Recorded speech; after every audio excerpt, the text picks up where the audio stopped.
Hello again, friends! And you are our friends, and welcome back to another edition of Jim Cornette's Drive Thru right here. It's the summertime, the beginning of a camp here edition on Jim Cornette's Drive Thru. I'm your host, the great Brian Last. We have a lot of things to vacuum up and snip out with this man, the leader of the cult of Cornette, Mr. Jim Cornette. It's summertime and the wrestling is sleazy. We're gonna talk about all these con men. Summertime. All right. What a classic. Not that version, but yeah. Well, see, they didn't have me around then to punch those songs up for them, or elsewise it'd have been even bigger. Oh, Burt Bacharach just sent a note in. He said, shoot me. Well, fortunately, he's been dead for 20 years. That's what makes it so miraculous. That's what makes it amazing. 20 years. It's like 2 years, maybe. Oh, I hadn't kept up with him lately. Dutch Mantell walked in the locker room one time, and how did this even come up? But you remember the line where he'd say, "You know what I would say to my grandmother if I saw her right now? What? Granny, what are you doing here? You've been dead for 20 years." Burt Bacharach died February 8th, 2023. Well, that's a shame. That's 94 years old, was married to Angie Dickinson at one time. Well, and still lived to be 94? How did she not kill him? Holy mackerel, married to Angie Dickinson and lived to be 94, he must have been made of steel. Well, we are here not to steal any of your time, ladies and gentlemen, but here on the drive-thru, yes, the summertime edition. Summertime? Let me bring something up to you right now, young man, because what are you're snickering already like I'm doing. This is going to be serious here. Well, the breaking in the song as a transition is what I'm snickering at or laughing at or enjoying, however you want to see it. Sometimes I love to sing about the Moona and the Summer and the stuff like that. But see, Summer, it doesn't go like Spring. My favorite Raw reviews are when you just do a Summer as opposed to match by match. Yeah, well, we'll summarize that later on, but nevertheless, what I'm trying to bring up to you is that you and I have not spoken over the last couple of days, not because of any heat, but because we've had other projects going on. And legitimate heat. It's hot out. Well, in legitimate heat, it's hot outside, and that prevents you from getting on the phone in your own home. But you know what? We've been apart for 48 hours. And since then, something has come to my attention. You know, I try to have, it doesn't sound like we plan or prepare anything for these programs that we do, but we try to have some basic idea of what are we going to talk about next week? Is there anything to talk about or too much to talk about? We have to put, Raw on hold because somebody fucked up over there or vice versa. And so I'm looking at where the pay-per-views are, right? Because we just clashed at the Castle over here in Stamford. So now what's next is Forbidden Door. I remembered that much from, and I made sure it's the June 30th is the date, right? The June 30th, yes. The June 30th. The date is June 30th or the June. I was trying to say both. It's, don't make mockery of me, but this is serious business that I'm hitting you with right in front of the public.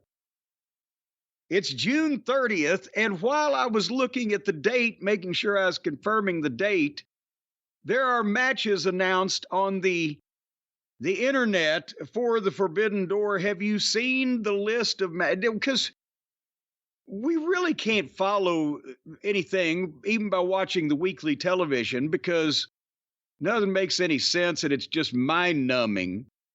But when you see it all starkly put out on paper, have you seen the lineup that they've announced already for Forbidden Door, just all put down one right after another? Well, I know a few of the matches they announced on TV, and actually I haven't looked at the full card because I figured we would review it on the Experience because of the, time between the Experience and the paper. Well, but see, that's why I'm throwing it open to the goddamn cult of Cornette listeners out there as to whether or not that we should even watch this piece of shit. Have you seen this guy? I want you to find it on the interweb somewhere. I don't know. I think I saw it on Twitter. Whatever. I don't fucking know. Well, I have it on Instagram. But, I have, I'm not well, Instagram. whatever Excuse that me, may be. What is this? Wikipedia, not Instagram. Wikipedia. What the, and that's another thing. You can't go to the goddamn website and they just write on the front page, here's what we're selling you in 2 weeks. But nevertheless, I want you to read for the public at large that are going to be hearing this program between now and then and see if does anybody give a shit about it? Does anybody know who these people are? And is it a forbidden door when Tony's bought all the people that he used to bring in for a special occasion and they're here every week, and now he's got to go find people that you need dental records to identify to come through the forbidden door, which he apparently also owns now. What? Who are these people? It's a veritable who's that of professional wrestling. Well, I have the card as it's currently listed. Wikipedia, for the record, has 2 more matches than the AEW website has listed currently. In a Owen Hart Cup tournament first round match, Bryan Danielson versus Shingo Takagi. As Mama Cornette used to say, you do and you'll clean it up. Who?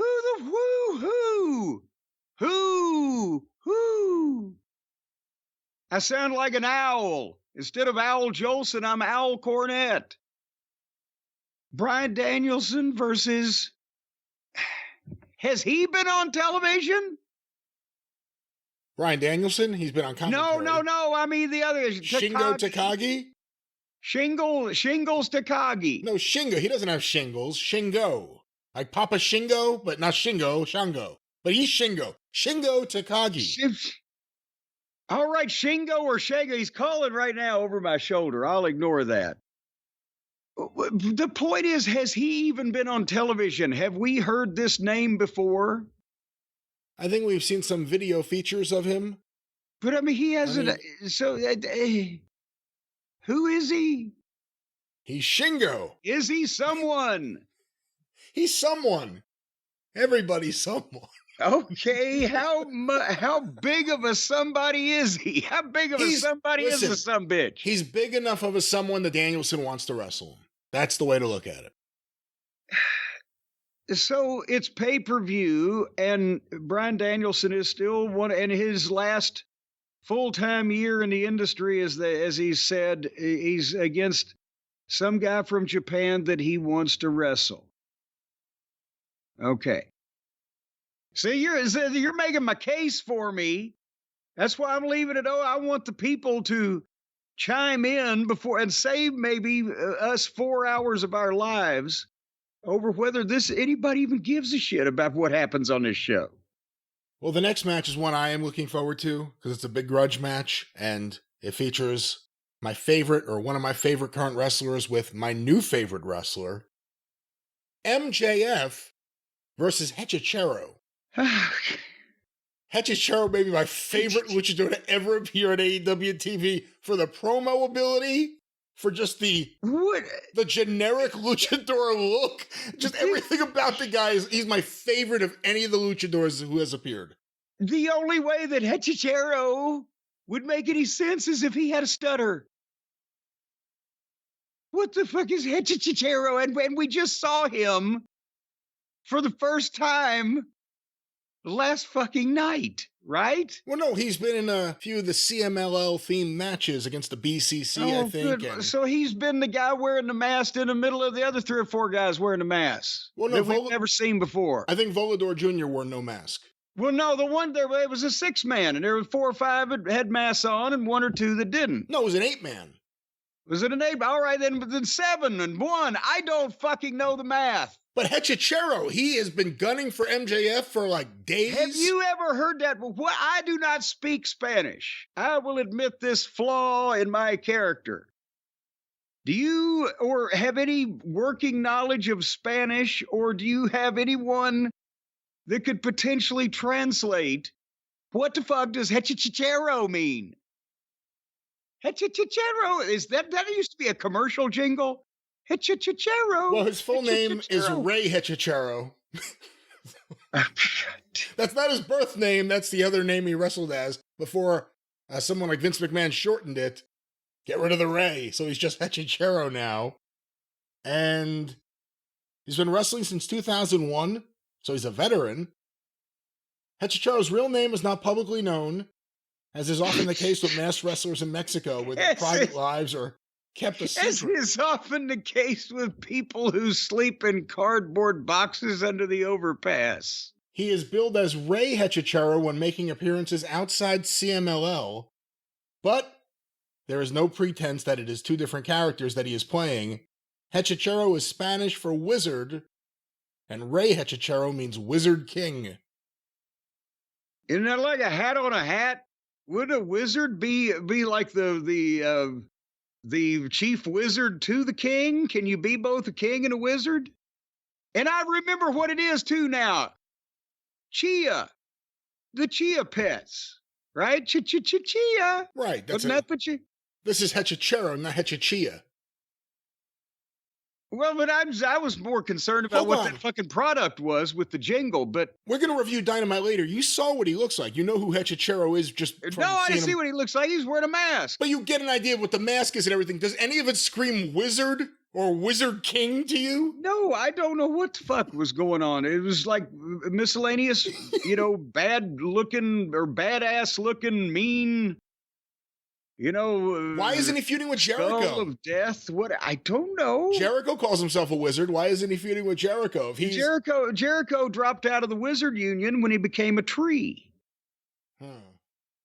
Well, Hechichero versus MJF again. Big okay, grudge. and again, if the pay-per-view is in New York, specifically. It's Long Island, right? The new place, or is it in Brooklyn? Where is it? No, it is going to be in Long Island, Elmont, Long Island, the UBS Arena. Okay, that's his home fucking town. He can walk to the goddamn show. MJF, and he's wrestling. Why didn't they just throw darts at a random page in a phone book? And let him go on fucking news on W fucking OR or WPIX or whatever the fucking big news channels up, I can't remember, and say, oh, I'm wrestling, instead of a name they might recognize from any kind of televised wrestling program. Hechichero. What the fuck? Hello? We'll see what happens. I mean, I guess the biggest issue to have maybe would be you're almost guaranteed. You're almost guaranteed it's going to be longer than it should be, just because of the nature of the show. And, MJF shows everyone what he could do, but sometimes it takes 25 minutes. Is this an old-fashioned deal where they false booked something with a big name and they got something else better, and the something else better is going to hit the fucking Hechichero with a fucking taxi cab or something and take the place of it, and they're going to shoot some kind of angle. It's going to lead to record business. He's going to pull off his mask and it'll reveal someone else. Moving on. In a match for the New Japan Pro Wrestling World Television Championship, Jeff Cobb, the champion, versus a wrestler to be announced. I swear to fucking God. What have we said? He shows up once a year, looks pretty impressive. Somebody beats him and we don't see him again. And now he's coming in as a champion to defend against to be announced? Well, we will see what that is. But for the IWGP World Heavyweight Championship, the champion Jon Moxley versus Tetsuya Naito. Naito! Okay. Swami, shut up! What's happening? I gotta be careful because there's a bobcat on the loose in the area. Well, and close your fucking door. And your windows. You shouldn't have any problem. If that bobcat could come through your fucking wall, well, you've got a serious issue. Well, back to the Mox Cat, or whatever we want to call him. Jon Moxley versus Tetsuya Naito. Okay. I have heard of Tetsuya. I've heard of Naito. Orange hair. He has orange hair. Okay. I don't know why he wouldn't. And I assume has there been some footage of him that we skip past on these programs, the 30 or 45-second clips of some more Japanese stuff going on? Or is this just coming out of the blue? I think they've shown some clips in the last few weeks when Moxley's done his promo, but he was on TV a while back, like a couple of years ago, I think, for like a few Rampagers or something. So this is to make their Japanese partners, New Japan, happy that they're the world champion in AEW that is made most important. The New Japan Pro Wrestling title is defended on the show. Well, in a big grudge singles match, Zack Sabre Jr. Oh, Christ. versus Orange Cassidy. Oh, boy. All right. Again, moving on. In a match for the AEW World Women's Championship, Mariah May at ringside to support both participants. Timeless Toni Storm, the champion, with Luther versus Mina Shirakawa. Well, maybe her being there to support both participants, she'll do the deal I did, and she'll end up fucking whacking somebody over the head with her tennis racket in between the Dynamic Dudes and the Midnight Express. But I bet that probably won't happen. I bet you know what else won't happen? Even if we watch this show, I wouldn't watch that fucking match. Oh, you have to. Come on. Oh, come on. Come on. Why wouldn't you? We haven't seen Mina Shirakawa wrestle, let alone a title match. Arakawa comes teetering and dancing down the... She is the most honest female wrestler in the entire business. It looks like a 6-year-old kid's goddamn bouncy house when she's coming with the stardom and whatever the fuck's going on with grown men that are watching this fucking shit. I'm not even gonna goddamn stick a toe in that one. But that costs extra. Oh, Jesus Christ. But just the idea of this silliness and this and grown adults supporting this activity on every side, because there's Toni Storms in black and white. I mean, the whole thing is it again, we've said a million times, it was great if she was nuts and everybody knew she was nuts. But once that everybody from here to Ben Mankiewicz started humoring her, then it was like Green Acres wasn't fun anymore. If everybody was fucking in on the goddamn thing. So anyway, you gotta say, again, Mina Shirakawa is the most honest in the business. She's the only one who's out there, look at my tits. They're great. I'm sexy. That's why you like me. It's like, fuck, she gets it. She's just come right out. The only thing that would beat that is if a woman bent over and talked out of her ass like Ace Ventura. That's the only thing right now that would be more honest to what's happening with women's wrestling right now on TV. So I want to see this match. The Gardeners just got here. I apologize. Oh, they're behind me. They're my Gardeners. So I apologize. It's my crew. It's my responsibility. Yeah. As opposed to all these people around you that scrupulously manicure their lawns as well. Well, speaking of manicured lawn, this is a bad transition, but Jim, winner takes all. Both the AEW TBS Championship. If you're going to talk about a manicured lawn, it better be another girls' match. The AEW TBS Championship and the NJPW Strong Women's Championship. I hear the gardener behind me. I'm on the launch pad. Mercedes Moné versus Stephanie Vacour. Are you ribbing me? Again, what? Why don't they just fucking find somebody named Ethel Merman? At least somebody's heard of her. Hey, dude, what the is going on here? Well, 2 weeks, didn't she? Two titles. She came out and fucking stared at someone the other day on television. So now she's in a pay-per-view double championship match on. Is there a clamor for this? Will there be people beating down the doors of the arenas at AEW events going, God damn it, where's Stephanie Vacker? Where's Stephanie? We're a Vacker backer. We are backing. Well, I guess that one wouldn't work. Back to backers or backers. All right, is that me? When you said back to backers, is that back to me? Well, I'm saying the backing didn't work, or the backing, but you can be a backer. Well, Jim, there's still a couple more matches on the show. Let me ask you a question. I would rather do community service on the side of the road in an orange jumpsuit than watch Mercedes Moon versus Stephanie Vacker. Oh, come on. This seems like you're getting a lot of bang for your buck for the $50. Now, if there's banging going on, then we can reevaluate that strategy, and there possibly might be a tip afterwards, depending on how much trash got picked up, what kind of loads were dumped off. No banging, and as of right now, no bucks either. As I look at the card here. But 2 more matches. Two more, and then there's no bucks. As the Gardeners settle in right behind me. Fuck. A ladder match. I can't hear you. A ladder match, Jim! A ladder match for the vacant AEW TNT Championship. The cleaning lady brought her kid today. She's hearing me screaming right now for no reason. Konosuke Takeshita versus Mark Briscoe versus Jack Perry. Oh, good. Versus Dante Martin. Oh, Jesus. Versus Leo Rush. Well, oh, God damn it. Versus To Be Determined. What it took. Because there wasn't enough there. You have to have another one. When you...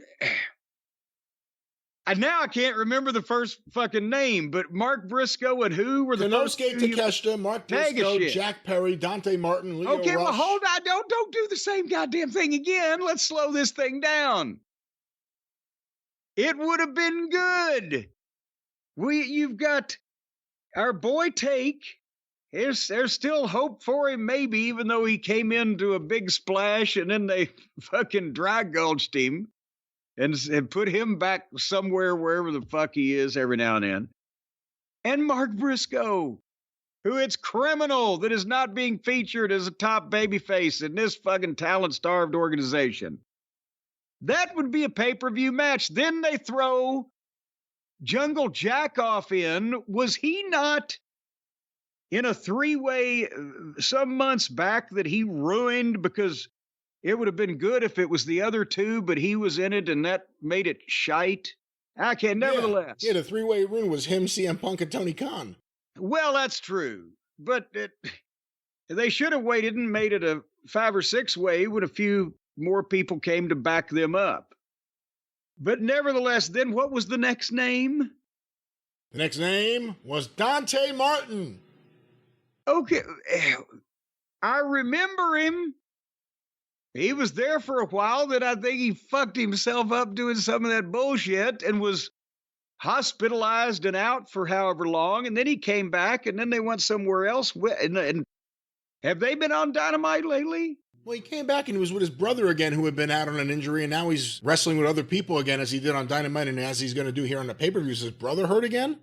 I don't...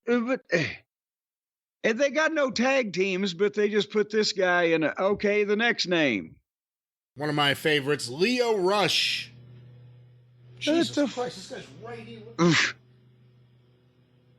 You hear this? Can you hear it today? Yes, I can hear it. As I hate to admit it, but I can hear it. It sounds like you're outside the International Harvester plant. Apparently, you've done something to piss them off. Yep. And speaking of pissing people off, Leo Rush, formerly the man with the most heat in the wrestling business, he's talented, but he recently did something again somewhere after we haven't heard about him in a long, long time. He was fired, I think, from AEW, or however you want to put it, released consensually, after he took Big Swole's side when Tony Khan, fought back. I think Big Swole said something about AEW. Tony got defensive, said something back.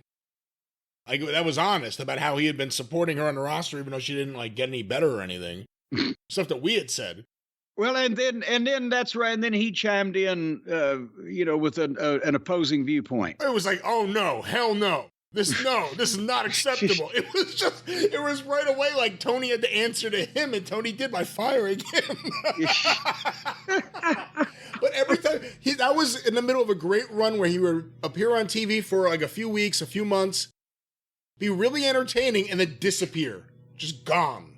Like I wish these gardeners were right now, but we have one more match. Oh, but go ahead. And to be determined. Well, and to be determined. I'm putting my money on to be determined. So, and then one more match so far. Yes. Finish this sales pitch. Well, maybe this is enough to get you to consider watching this and buying it. For the AEW World Heavyweight Championship, the champion Swerve Strickland with Prince Nana versus Will Ospreay. Okay, I will admit that I would like to see, now that they have done this quickly, I would like to see if either they're complete fucking idiots or if they have some brilliant idea that will not bury either one of these guys in terms of it's so early for Swerve to lose after all of that. But at the same time, why the fuck, since Swerve is one of the 2 or 3 now, along with MJF and Willie Boy, most popular guys still left in this company that's bereft of popularity. Why would you want to beat either one of them and do this now? Why would you want to beat your, $1 million, multi-million-dollar investment of the grinder? Or why would you? It's not his official nickname for the record. Let's not call him that. Well, he's doing the grind, baby. He's in the grind. And he's working his fingers to the bone. And you know what happens, Brian, when you work your fingers to the bone? Bony fingers. You know what you get? You get bony fingers. Bony fingers. But what I don't know. I could understand if it was Wembley. Well, that's the thing. And Wembley's around the corner. If you were going to do a title change, wouldn't that be... Is it too obvious that would be the place to do it? Or that's the place to do it, right? Well, but now it looks like it's going to have to be MJF and Ostrich. Does it not? What else are they going to do for a main event in a goddamn building that size? I think that's a good feud for both of them if they can figure out who's the defined babyface and heel, and hopefully Ospreay's good enough as a babyface away from the Callis family that he can make MJF a heel. I don't know if they got time. So I don't. The point is, with this match, I'm interested to see what the fuck they think they're doing. But otherwise, for the rest of it, and actually, I'm sure there are means that someone, Brian, what I may do is I may take a trip to downtown Louisville, go down somewhere, fucking West End, something like that, on a street corner in a neighborhood somewhere, and get some kind of black market out of a raincoat link to just that match alone without having to suffer through the rest of the pay-per-view. We could just talk about that. What do you think? I want to see MJF versus Hechicero. Yeah. I really want to see that. I want to see Mina Shirakawa wrestle. I want to hear and I will shut up. It's your show. We can go wherever you want to from here, but I double dog dare the listeners out there to tell us whether or not that they even give a shit about hearing us talk about this horse shit with people that nobody has ever heard of before. So now you're trying to mobilize the listeners to get you out of doing this? To get you out of watching this work? Yes, I don't want to call it that, but work?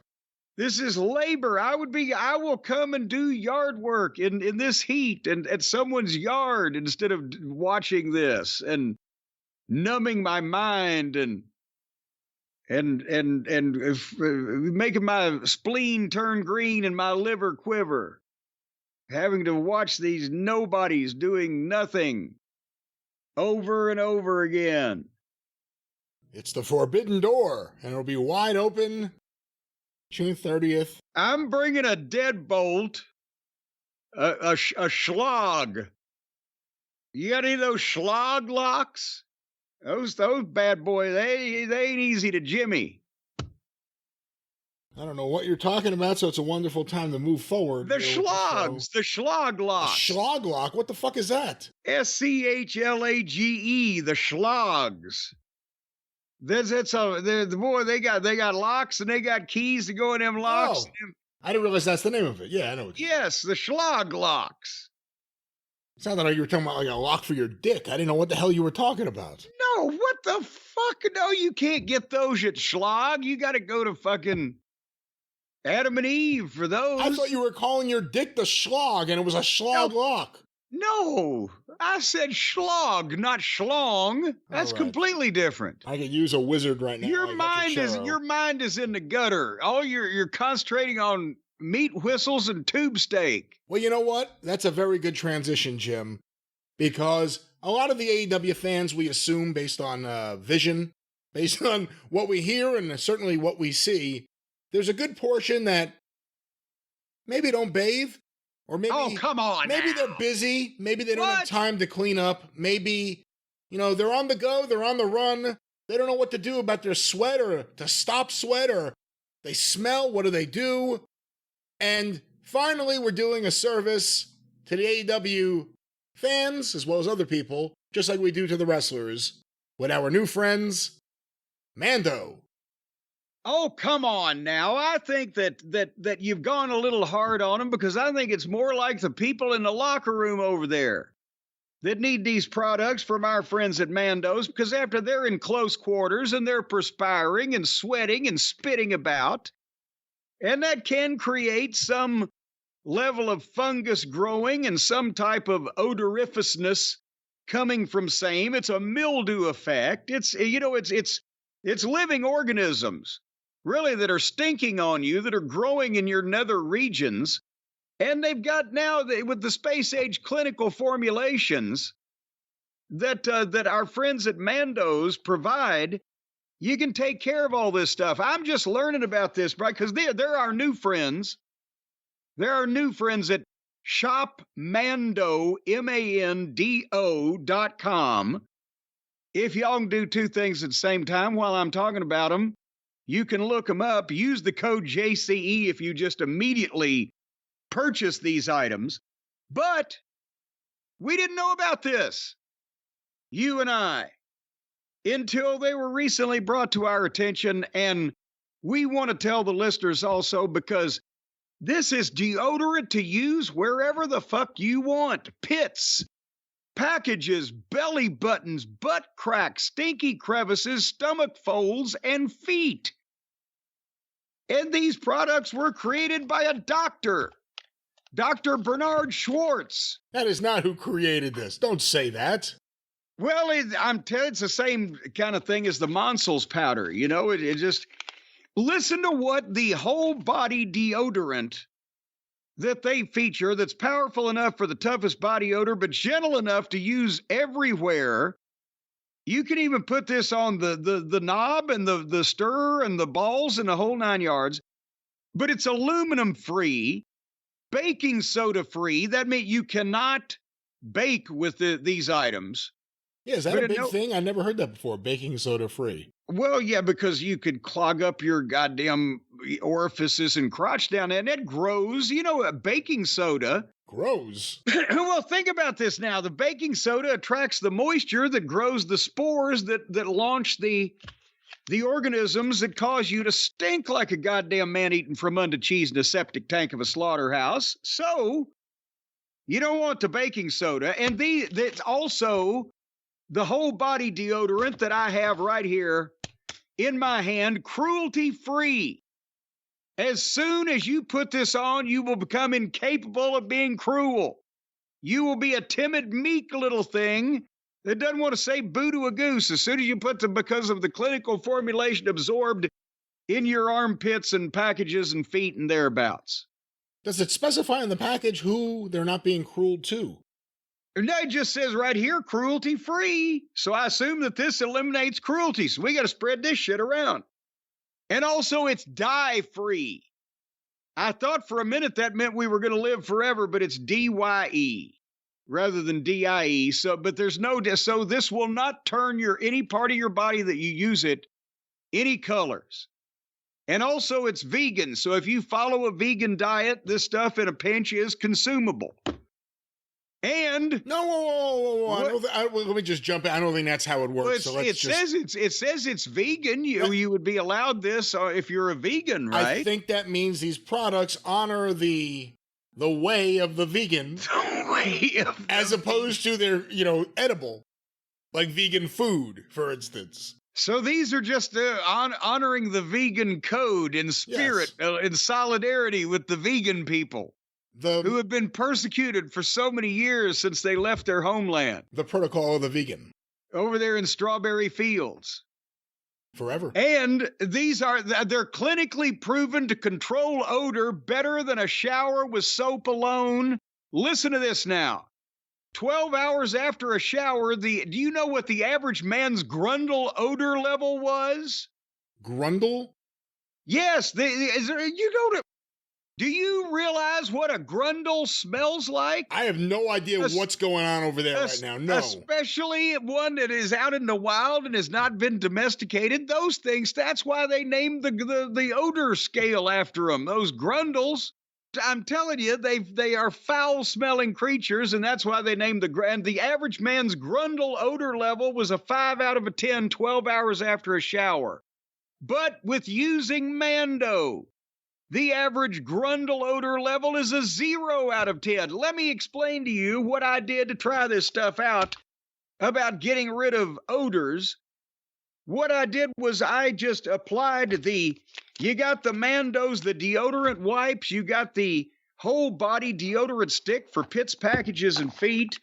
You got the Odor Shield body wash. You've got the acidified cleansing bar. I didn't try this. Acidified? What is? Well, the acidified, the acidified. I was afraid of the acid. I've got to read up more on this. I didn't want to burn my skin. It says acidified there, but also the invisible cream deodorant, Pro Sport, and I slathered my whole area and body with these. And then what we did was we blindfolded Harley Quinn, little Harley. She's feeling great these days. We blindfolded her and spun her around 3 times and then had her run out in the yard, find Daddy. And I'll have you know that she ran right past me and started circling around a dead mole. Because being blindfolded, she couldn't smell me, because I was odor-free thanks to all these products. But it also means that normally she thinks I smell like a dead mole. So we're still working on that. But anyway, again, Mando's was started by Mando Guerrero. Well, that's what normally people would think. But actually, it's not. It's actually the guy that owns the Nando's chicken shop over in the United Kingdom. He just had that tied up in chicken, and he didn't want people to think that his chicken stunk, so he just changed the first letter. So you can get a cheeky Mando's here too. Owen Tehan, if you hear this, thank you. He just sent me a bunch of Nando's chicken mixes, I guess, or stuff. Oh yes, he does. Yes, he's the hook of it. Don't say it out loud. The customs people and the DEA are going to crack down on that kind of thing, because that seasoning, it just, it's too good. Sue, hide the plutonium! But anyway, back to Mando's. You can be a cheeky Mando's user, and you can basically eliminate your odoriferousness by getting one of their starter packs. And the starter packs, again, they come with the solid stick deodorant that I mentioned right here, the cream tube deodorant, and 2 free products of your choice, whether the body wash or the deodorant wipes or whatever, and free shipping. And that's a deal that doesn't stink, I'll tell you what. And we have got you a discount code that I mentioned earlier. You get $5 off a starter pack, which is over 40%, by the way. I can't really do the math any further. I'm just reading copy here, but that's significant. If you use the code JCE at shopmando.com, shopmando.com, $5 off the starter pack with all those and they smell wonderful, but they make you don't smell at all. They make you don't smell it. That's a great grammar. Ooh, yes. They make you don't smell, so you do this now. Might Igor say. You'll need less words if you use this product less right words. now. And all this it fits in your carry-on also because all the liquids in the starter pack are under 3.4 ounces. So when you're stuck in one of these tiny little shoebox seats next to some fat lady with a wart on her nose farting on you, you can just take this stuff out and start squirting it all over the place.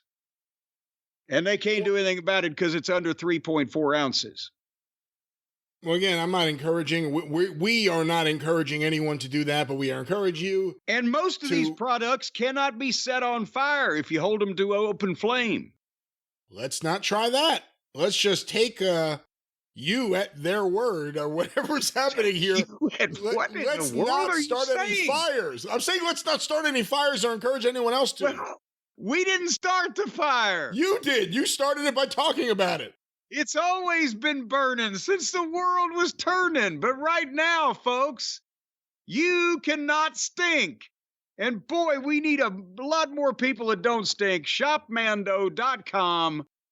$5 off with the code JCE on the starter pack, which is minimally more than that. I guess that's 40% off. So it came in. What are you talking about? Free shipping? What are you gonna spend? $6? I don't fucking know. Just go get these things that you can alleviate your goddamn stank with. Good day to you people. Good day. Check out our new friends at Mando's, a new sponsor. We welcome to the show, and we ask everyone to check them out, support them. Jim, we got a lot of death to talk about here today on the show. Why don't we start with one? I don't know why I said it so excitingly. Why don't we start with one death? Why don't we start with one breaking as we are going to air? What now? Any thoughts on the death of Donald Sutherland? I did not know about this. It just happened. Well, drat. I think he was weakened by that whole encounter with the body snatchers, to be honest with you. I don't think he's been in good health since then. But how old of a person was Donald Sutherland at this point? 88 years old. Well, he was in a movie where he was believably in the army in what was MASH, 1970, 71? 71, 72. So he was in his early 30s even then. Did you ever get into MASH? I never could get into MASH. Maybe it's a generational thing. The movie or the TV show? Both. Well, the movie I kind of liked. It had numerous, entertaining and/or scenes that became part of the iconic culture of the early 70s, which you weren't alive for. Silly boy, you youthful people, you missed all of it. But the TV show, it wore on me after a while. We did. Us youth people, we missed the period where Elliot Gould was a sex symbol. You're right. We missed it. Well, and that whole thing, boy, well, I guess he looks like Ron Jeremy if he went on a strict diet. But nevertheless, no, the TV show went on but do you realize that series finale of MASH was seen by more people than watched the moon landing? That at that point in time, that was the highest rated broadcast television program of all time. I believe that's right. Well, and so apparently most people didn't agree with us, but it had been around so long that, you had to see, and it was a half-hour weekly situation comedy. The finale was 2.5 hours. It took up almost all of the primetime programming that night. Well, rest in peace, Donald Sutherland. Poor fella. Jim, speaking of deaths, why don't we move on to one that a lot of the listeners are dying to hear what you have to say about. I'm dying to hear what you're going to have to say about this. Episode 3 of Who Killed WCW. And this one, the introduction into the story of your arch nemesis, Vince Russo, although someone is now stealing the name Shitstain. But let's talk about episode 3, the death of WCW. Who killed WCW? Dun, dun, dun, dun. guy. It was the butler. And, well, he should have been. He should have been the stooge going out for coffee. No, wait, that was the job Bischoff had for Vern. It was entitled New Blood, by the way, this particular episode. And boy, I wish we could have seen some of all of theirs. Boy, I'd like to. And, again, we'll go through point by point and talk about this program in chronological order. But again, everybody's now seeing can you imagine what it was like to sit in a room with that for hours, just in a small room. Vince had a big house, but it was a small room we sat in. And your only respite for human companionship besides listening to that was either Vince McMahon or Bruce Pritchard. Can you appreciate why I had some level of PTSD? Occasionally, Jim Ross would bop by, thankfully. And then he'd be contrary enough with him to attract enough attention away from me where I could just fucking nod off. But, for the purpose of this review of this program, I will use his given name. Apparently, at least that's the one he gives the government, of Vince Russo. So instead of my normal name for him, so as not to confuse either any of the new listeners as to who gets the blame for a lot of this, or any of the Goldberg fans who now think that I would steal it from him. But can you see what I'm talking about now, Brian? Just the idea of having to sit in a fucking room with this guy and listen to that voice and hear these batshit insane things. It's like... Well, the worst is, this was kind of, you've been talking about this forever. Other people have talked about it. Other people who even like him have talked about creative issues. The period of time they're talking about is him with the biggest ego he ever had. Thinking that he really had the magic touch. He really believed it at that point. And there wasn't any evidence really yet to say, no, this is bullshit. So he was riding on that wave. And nothing worked. For you it was, but for the general public, I'm saying. Hold on. But now here's the thing. Even if this is what is so galling. Let's say that you were the writer of a fucking book that was then bought to be a play. Do you want to, or a movie? Do you want to star in it? Or did you, that's what I'm saying. If he did have any ego, the only justifiable ego he could have possibly had was ego over his booking for the previous, 24 fucking months that he'd been doing it. But how did that translate to, I need to be on television as the top guy, and the statement that inflamed everybody, chapped everybody's ass? But I've heard shit like this come out of this fucking guy before. Well, I think I was a better television personality than 80% of the roster. To be honest with you, bro. That's what he's oblivious. He says that a lot. I'm going to be honest with you. I'm going to be totally honest with you. Yes, that's right. I'm going to be 100% honest. That's when you know he's about to come up with some kind of fucking bullshit. But that's the thing. How can he look in the mirror? I wouldn't make myself the goddamn champion of something in wrestling. It is like if Bernie Taupin ain't singing those fucking songs and playing the piano. There are still levels and departments of there. Nobody has ever, there was never any call for Vince Russo to be a television personality. There was never any clamor from the fans. There was never anything that was performed independently that nobody ever asked for that. It was him, and nobody else ever. Say what you want about me, and then I'll get to the point. You know who booked me to be a wrestler, as in a manager having a wrestling match? Jerry Jarrett, Bill Watts, Dusty Rhodes, Vince McMahon. Who booked Vince Russo to ever do anything physical? Vince Russo. Who booked Vince Russo to ever be on television as anything more than the writing guy in the background or somebody calling in on a live wire? Vince Russo. And that was my, he just came in assuming, I'll give you an example. If you have a trade, let's say, Brian, you're in air conditioning manufacture, sales, and repair.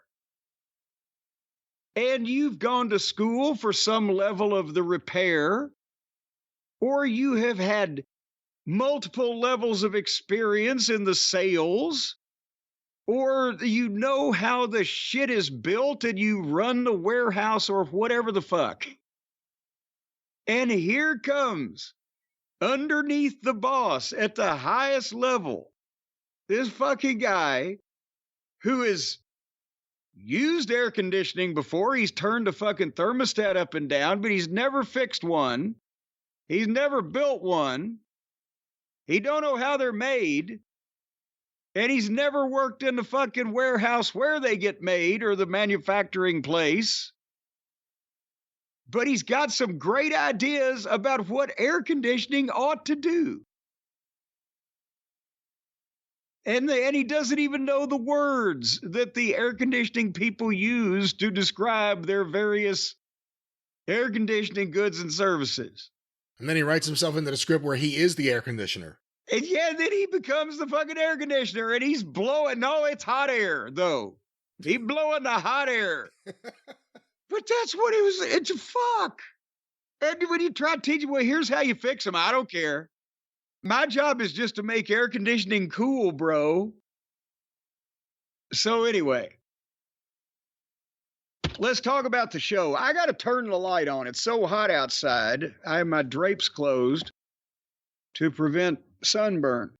Really? I got everything open. I was just thinking I should close them because it's so hot. The sunburn through the window? Well, that's what, God damn, it depends on if you just sit there and let that glass magnify the fucking sun's rays and you'll get cancer. And also it'll be hot. No wonder you're hot. You got all your shit open up. Close your shit. Yeah, the sun's coming through the window right under my face. Yes. Well, you're dead already. Fuck, it's too late now. How long you been sitting in front of that window? Let's get back. So, episode 3, we ended episode 2 with the failures. Whoever you want to put the blame on. I mean, even that they can't accept. No one can accept blame. But of the Eric Bischoff period, the things that the people in the documentary claimed were bringing things down led to an emergency hire that I think they said, Bill Bush said it was like the greatest hire he ever made. However they put it, it was over the top. Hold on now. Let's back up on Bill Bush, because a lot of people just said, who the fuck is that? They'd sent Eric home. Eric Bischoff. Truman Capote, a.k.a. Brad Siegel, is running the thing now, and he didn't want to run it. He didn't like it. Hey, by the way, I heard from someone, I don't know if he'll want me to say who it is, because it's a former WCW employee who heard the first review of the first episode that you did, and they said, don't forget, Brad Siegel's niece was dating Scott Hall. Oh, Jesus. This period of time. Oh, boy. Well, maybe now we know why he hates wrestling. Seriously. Can you imagine that if he was not happy about having the wrestling company at that point already, and then I'm sure that was not a tumultuous relationship of any kind. All right, well, anyway, Bill Bush apparently replaced Eric Bischoff at the behest of Brad Siegel, and they showed one picture of him and a story on him in one of the clippings they showed, described him as a 35-year-old financial wizard. I would have said 35-year-old nerd, because I'm telling you, as soon as the boys got him his first blowjob from a rat, he was theirs. You know, it is crazy after all these years, all these names that we've heard, seeing them now and being the age I am now, they all look so young. And at the time, I felt like a bunch of old executives. Because he wanted all these fucking guys the goddamn the same age as me, for fuck's sake. And I was a kid then. But this fucking 35-year-old nerd from accounting, it was like the Greg the Office Boy from Sinclair Broadcasting of WCW. And probably like Greg the Office Boy, he got a rat in Detroit, started his road to ruin once he got on the road around the boys. But so this Bill Bush is some guy out of accounting that had a wrestling company. Okay. So I bet you he read something on America Online. That was a thing then, right? And he's the one that hired Russo and Ferrara. Vince Russo was able to convince somebody that it was him making the WWF successful, but only because that person had never been involved in the goddamn business before in their life. And on apparently a week or two at most, notice the way this sounded. He said he called Brad Siegel up, Bush did, and said, "This is the best hiring decision ever." That was the quote. The best hiring decision ever. It brings chaos to our company for 3 months, gives us a contract with a guy we got to pay even when he goes home, and he gets brought back long enough to have the biggest name in the history of wrestling sue our fucking ass. All in a fucking 18-month period. What a fucking hire. Somebody ought to hunt Bill Bush down and give him a fucking bouquet of roses. You know, not to skip ahead a little, but it ties into this in a way. It's crazy that all these years later, Vince Russo still defends the philosophy of nothing mattered but the ratings to me. I didn't care about the pay-per-views, the house shows, nothing. It was all about the ratings. Again, it's a period of time where he had the biggest ego he ever had. He really believed he was the ratings king from the 2 previous years in WWE under Vince McMahon. But just that attitude of none of the rest of the business matters, it's all about the TV ratings. And then the rest of the business all went down, and the ratings went down. Like, it's all tied together. You can't pretend one doesn't affect the rest.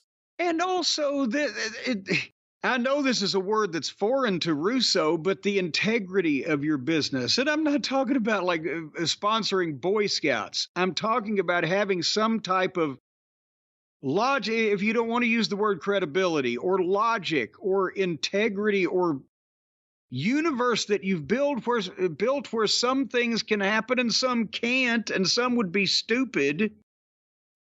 And he never wanted to learn about anything. For the fucking guy who's got the degree in journalism, he doesn't, was it journalism or writing, or he can't fucking spell. He can't write and inform people about anything, and his shit don't make any sense when he makes it up from scratch. And that's what the thing is. As soon as they started out with this, that's the story. Bill Bush hires the Russo and his piss boy Ferrara, thinking that this was the answer to the goddamn deal because they were responsible for the WWF success because they told him that. Because he sure as goddamn hell didn't call anybody in the WWF office that was working with him and ask that question. And maybe some of the boys may have thought because they presented themselves as geniuses, but that's for all the talking heads then say, well, we heard these guys were geniuses. Who are you talking to? I was openly calling him an idiot in the goddamn hallway in the other fucking company's goddamn TV tapings. Who were they talking to? They said, we heard he was a genius. Well, there's that one executive who's been in this series who's been great because he's been the smartest one. He's like, yeah, I knew this would fail. Or, yeah, they should have put this on pay-per-view. There's one guy out of all of them who's calling out all the bullshit.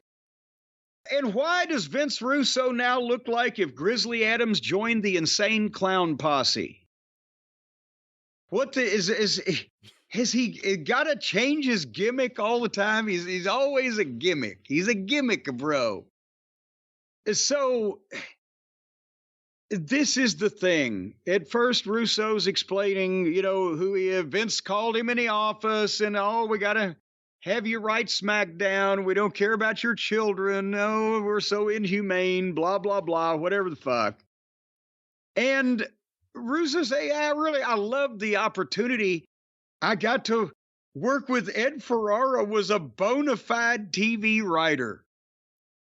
Good God. It's like he's talking about Patty Chayefsky. The fuck? This fucking Duckman.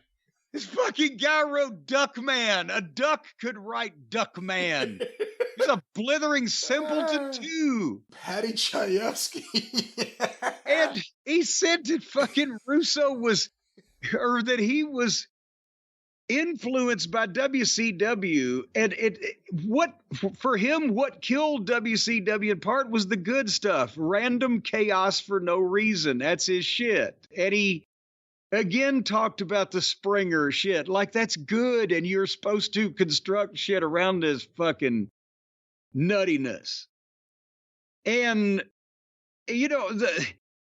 honestly, the internet fans that existed at that point in time were kind of fooled by this bullshit also, that they thought that he knew what he was doing. Because that was a story, imagine that. A lot of people on the internet, everybody that Russo hired from the magazine department and hired to be writing stooges had been their internet guys.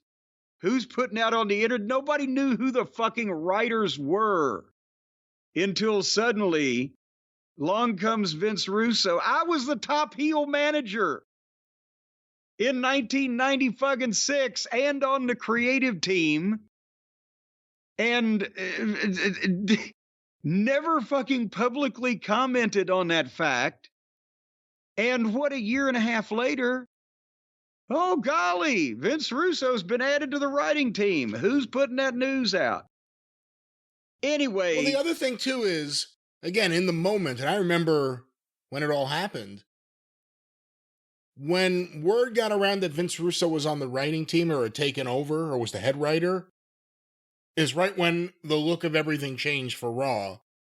Again, it was a relatively short period of time, but there were still people who believed he was responsible for all the things that had changed for Raw.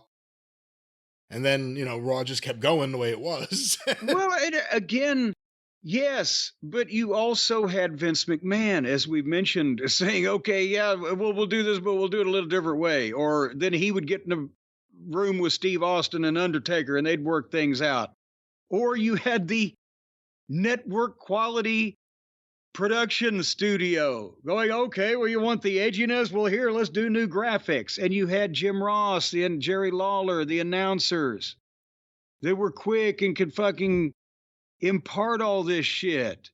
It wasn't what you saw here in the death of this promotion was what would happen if you let this fucking idiot just blurt shit out unchecked. And remember the Partridge Family bus? He did that to WCW.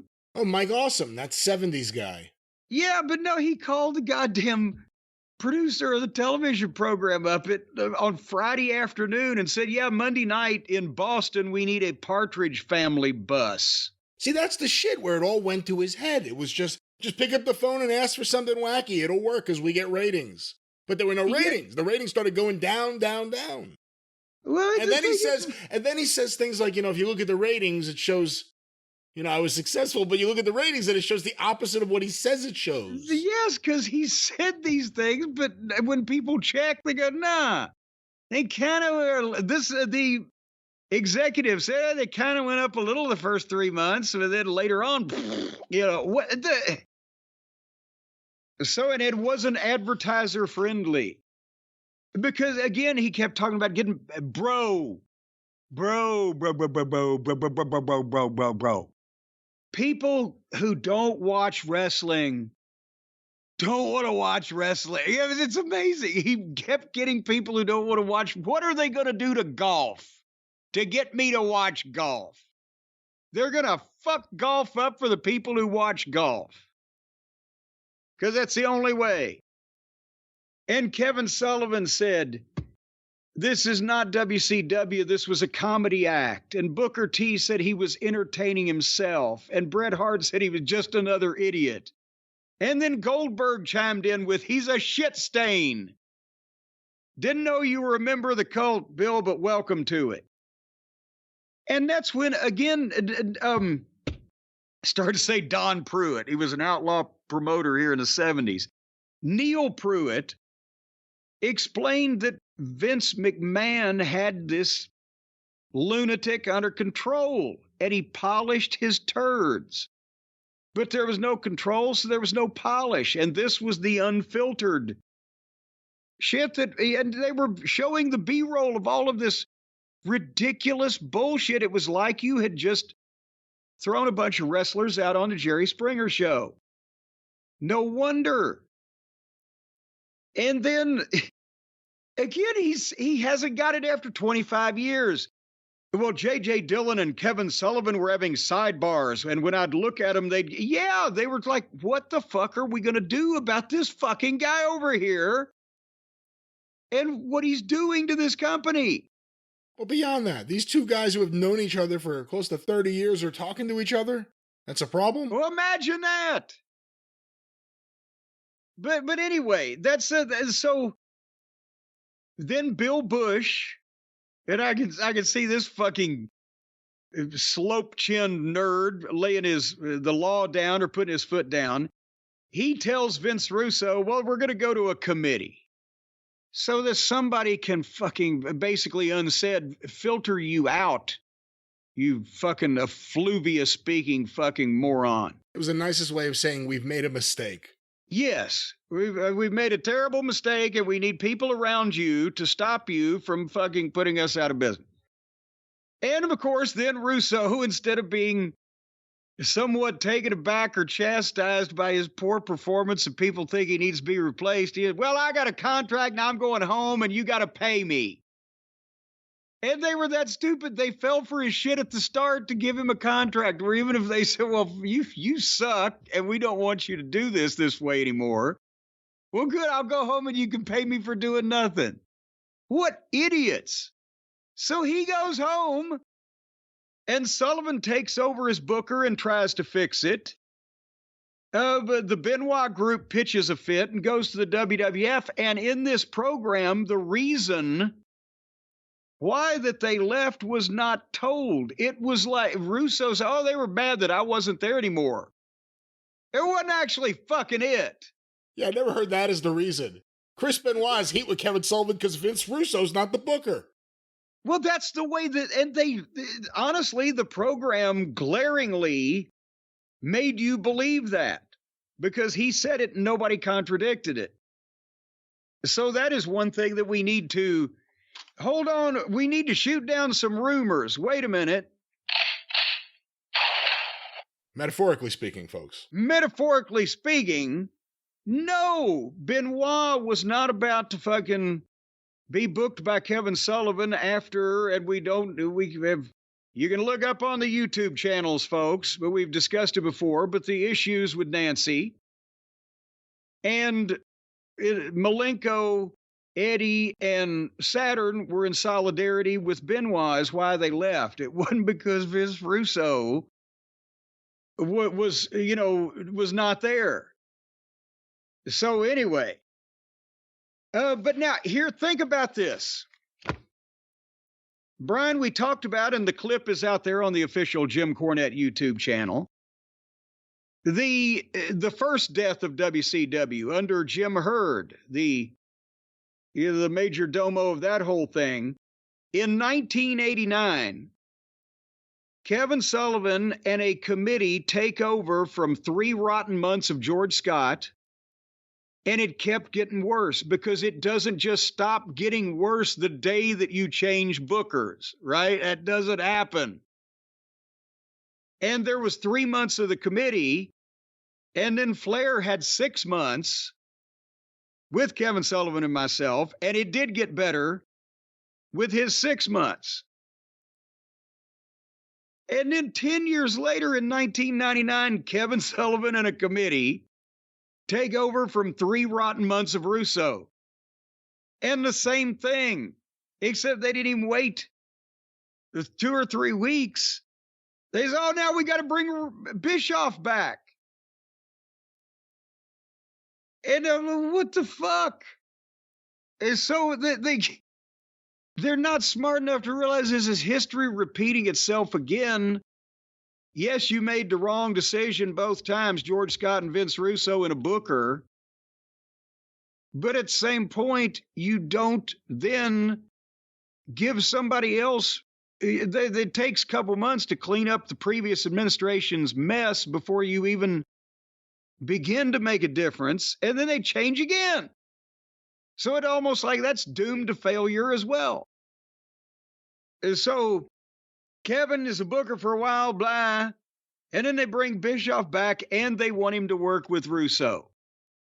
And they did the rib, apparently, that Brad Siegel, I mean, let's face it.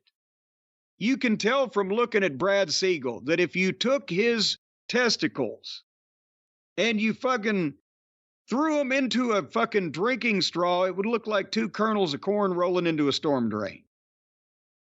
He's a very, very gutless looking man who probably didn't like to yell at people or stamp his foot down. But it's like the rib where you tell both guys they're going over. Because Bischoff said, Brad Siegel said, my job was to oversee Vince Russo. And Vince Russo said, nobody ever said to me Eric Bischoff was my boss. Hey, tell one guy you're going over with your finish, tell the other guy you're going over with your finish. Just whenever it's right, take it. And watch the fucking fun. What kind of fucking deal was? They're both idiots in their own way, and now you're going to put them together to work for each other, to work with each other, and not tell either one of them which one's in charge. Your thoughts on this? Again, who knows what's real and what isn't, and what's true and what isn't. But it was doomed to fail. Bringing Bischoff back to work with Russo. Again, this is before we knew everything we know now. Or everything we would know within a few years. There were some people that thought there's a way to turn it around, but it already felt like WCW was on its death march, to me as a fan. They tried the Millionaires Club versus the New Blood thing. And he tried this bullshit in TNA too with the Main Event Mafia, where Sting was the top babyface, was somehow in the heel group, and nobody could explain it. The fans liked the Main Event stars. The only ones that were mad about them not letting the fucking mid-card nobodies on top were the internet marks that Russo and Ferrara, to a lesser extent, because he was a lesser extent, looked to for fan mail and for attaboys. Otherwise, no, it's like, fuck the stars of the movie. We like the talented actor in the coffee shop scene. What the fuck? Nobody, it didn't work because people are like, what the fuck? These guys are still, look, you had Billy Kidman standing in the ring pointing his finger at Hulk Hogan. Seriously. The fuck? So, this is his thing. He just pissed off all the guys in the locker room by being more divisive amongst them than the fans weren't divided. They were kind of universally, what the fuck's going on here? And then Russo called Ready to Rumble a major motion picture. And so we got to do something. And they interviewed David Arquette for this thing. And boy, whenever you think these actors on TV are so smart and well-spoken, and then you see him not on television, you're like, what, this fucking guy's a goddamn doofus. Well, at least he's smart enough to know he shouldn't have gotten a belt. Well, but, you would have to be comatose not to be. Or named Russo. Because let's remember now, they had a tag team match on television, Jeff Jarrett and Eric Bischoff against Diamond Dallas Page and David Arquette. That match was booked already. That fact is just glossed over in all these histories, because then it's overshadowed by them putting the belt on David Arquette, and Russo tells the production meeting story and blames Shivani again. I would have thought that he was just joking and Russo took it seriously, but maybe he did say that now from what we've seen of Tony on AEW. But he said, oh, everybody was 100%. Yeah, they were probably either rolling their eyes, wanting to stab him under the table, or just didn't give a shit by that point. And Bischoff said, well, I didn't see the harm in it. Dallas Page is the only one who was honest. He laughed and he said, okay, what are we really doing? Right? And that, what? And he couldn't talk him out of it. So, but again, you don't expect Russo to learn anything because he never wanted to. That's why we're all talking about this program. And he doesn't realize at this point yet how he sounds to other people when he just trivializes all of these major mistakes and the thought that he could actually do this as well as anybody. They put the belt on David Arquette and people hated it. And Russo thinks it was great because they wrote it up in USA Today. His audience hated it. He pissed off the audience for his show by trying to make people that weren't going to watch anyway watch, and they didn't watch anyway. If you go to a Rolling Stones concert, in the middle, if they break into a scene from Hamlet, you don't want to see that. It doesn't make sense. What the fuck? And, again, his defense is, I write a TV show, bro. He didn't deserve and couldn't perform up to any of the jobs that he was handed without somebody keeping a close eye on him. And when he was allowed to run rampant, that's what you got. And now, he's I think, trying to babyface himself somewhat for the whole Hogan debacle and the bash at the beach and everything. Well, I wanted to put the belt on Booker. And Booker should have been the champion and blah, blah, blah. Is he trying to babyface himself now that Hogan, that known racist, would never have done a job for Booker? I wanted to get the belt on Booker all along to excuse all this other bullshit he did that got him sued.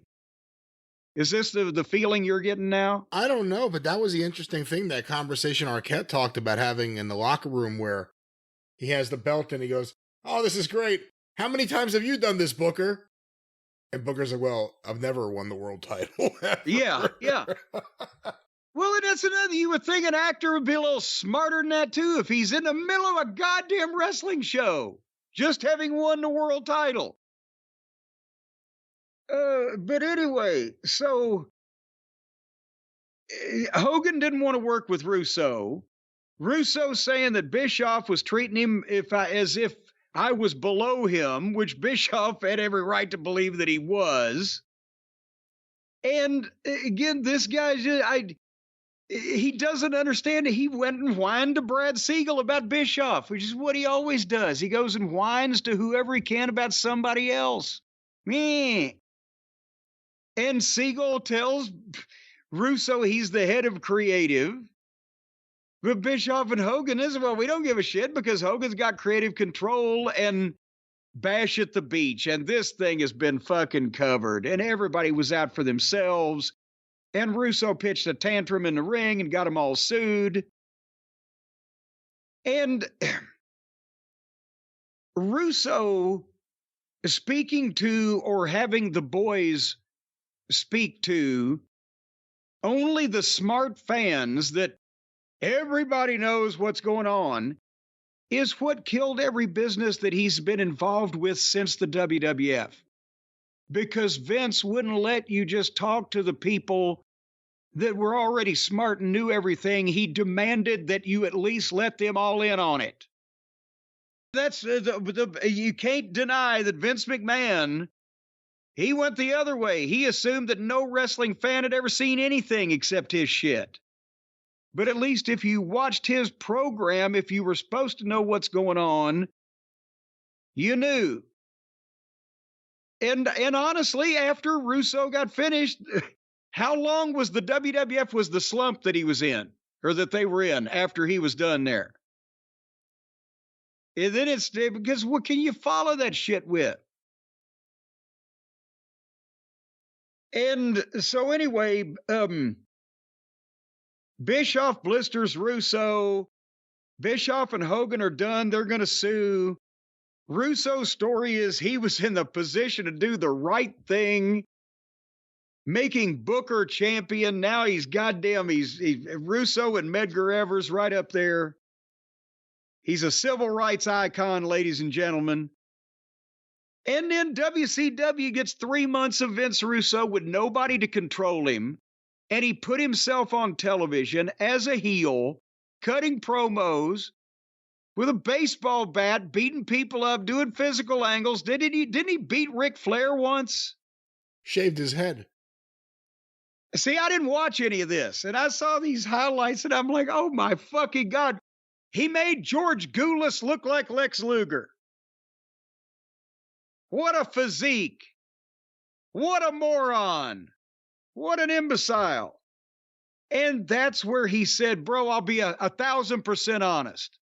As far as an on-air and I wrote this down. I'm not making this up. As far as an on-air character, I thought I was better than 80% of the roster. You see,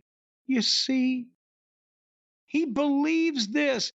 And then when people got on him on Twitter, he came back out and well, it was a big roster. There was still a lot of great talent. It was a big roster. I was only better than 80% of a really big roster. He believes this. And all the while they were showing clips of the shit that he was doing that was not being better than anybody's. Not his promos, not his appearance. Certainly nothing physical. And his reasoning for doing that was, I said, F it, bro. If you want ratings, I'll go out there and get them myself. And he said the reason why that some people still hate him today is because they believed he was his character on TV. No, they knew it was you. You couldn't disguise it. But no, the people who remember you, if only the people who only know Vince Russo from his 3 months or whatever of being on the air in WCW, if indeed there are already those people still around that even remember him, they haven't thought about him in a long time and they don't give a shit about him. He never gave one single solitary great performance or memorable performance or wonderful promo or astonishing bump or got a big pop with something that he did that anybody remembers. Everybody that hates Vince Russo today has the inside knowledge backstage to know that he is partially or possibly directly responsible for ruining their favorite shit, wrestling. And that's why they fucking hate him. Vince, take it from me, they knew, and they know in real life you were the guy fucking up their wrestling show. And you're apparently an egomaniac too. And DDP put it, well, I think it may have been, a childhood dream when he made himself the world champion. I never thought I was a wrestler, bro. This was a television show. Not for long, it wouldn't be. Again, it goes to the arrogance. He was an expert on writing television shows, on being the writer on Raw for a couple of years. God damn it. That's the television show expertise. Well, that's his meaningful resume. What else is he going to value? Yeah, I've put a video store out of business, and I went to college. I couldn't do anything with it. I was in my 30s. I had to beg a magazine publisher for a job. And then he says that he was concerned about his health because guys were hurting him on purpose. How could, again, Goldberg said, if I wanted to intentionally hurt this guy, he'd be under the ground right now. And then Russo says, without a doubt, it was on purpose, bro. You couldn't work, you pie-eyed, buggy-whipped-armed, awkward, gangly prick. You couldn't work. And again, I wasn't goddamn Edward Carpentier. How about that one, Brian? But over the years, I took bumps and worked with maybe not the same guys, but many more guys, thousands and thousands of times. And nobody tried to hurt me on purpose. They succeeded a few times by accident. Except Baby Doll. Well, except maybe Baby. I think she had maliciousness in her eye. But this guy for 3 months, he's taking bumps on a weekly television program, and he apparently gets 2 concussions and fucking a variety of injuries from all the... Well, then don't do the shit. You don't see me going out there trying to play pro football, do you? Fucking moron. Because you know what? May come as a surprise to you, Pismo. This shit ain't easy. And not everybody can do it. And past physically, not everybody needs to be a television personality. And with your goddamn look and demeanor, you're the classic example of that. The Columbia School of Broadcasting would hold you up as a bad example. So anyway, he cut a promo apparently knocking everybody and went home. And he said, this reminds me of how much I hate the wrestling business. And he's been begging for a job in the wrestling business and leeching off of the wrestling business for the past 25 years, even though he hates it.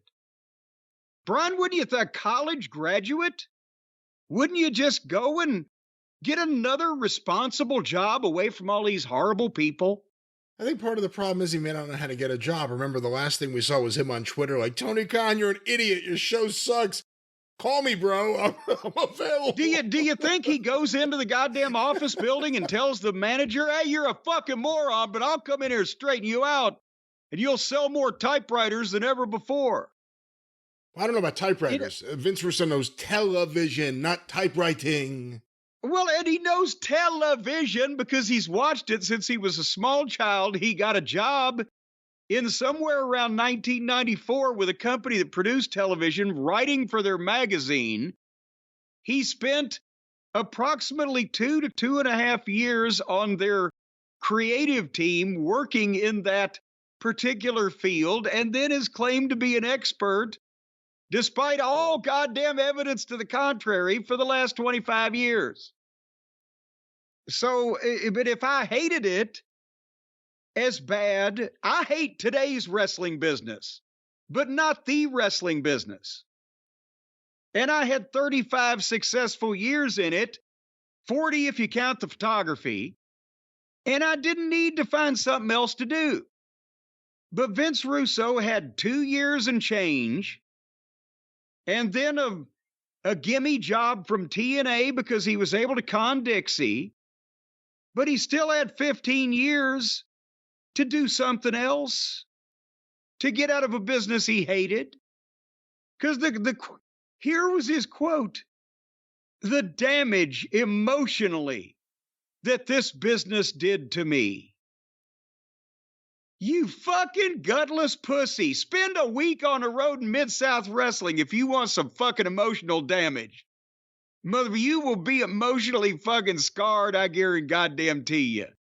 You fucking quivering, goddamn gutless, dickless, ballless, intestineless, fucking quivering blob of humanity. If something hurts you that badly, don't keep running back to it. Get away from it. Everybody would prosper.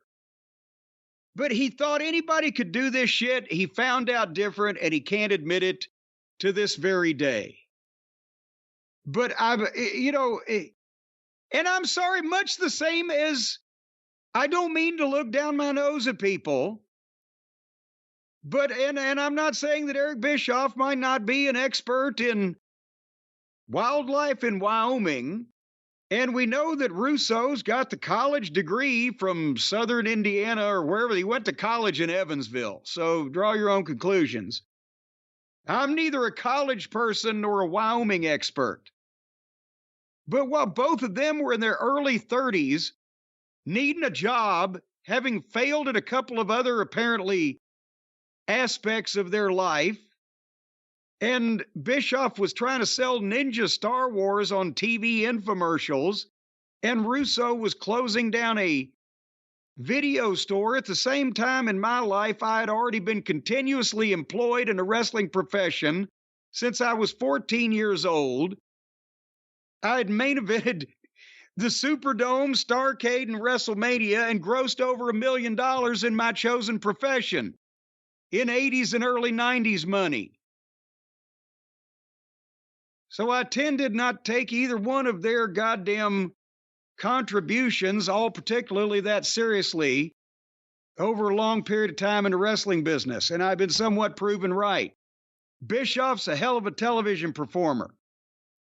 Otherwise than that, he tripped and fell into a goddamn horse trough full of luck for about 2.5 years. And Russo is good at teaching or at convincing people that don't know anything about a subject that he knows something about that subject.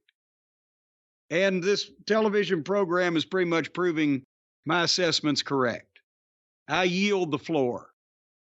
I don't know how much I can add to that. I like Bret Hart in these things. I like how Bill Goldberg went from a heel for injuring Bret Hart to a babyface for accidentally hurting Vince Russo in a span of one episode.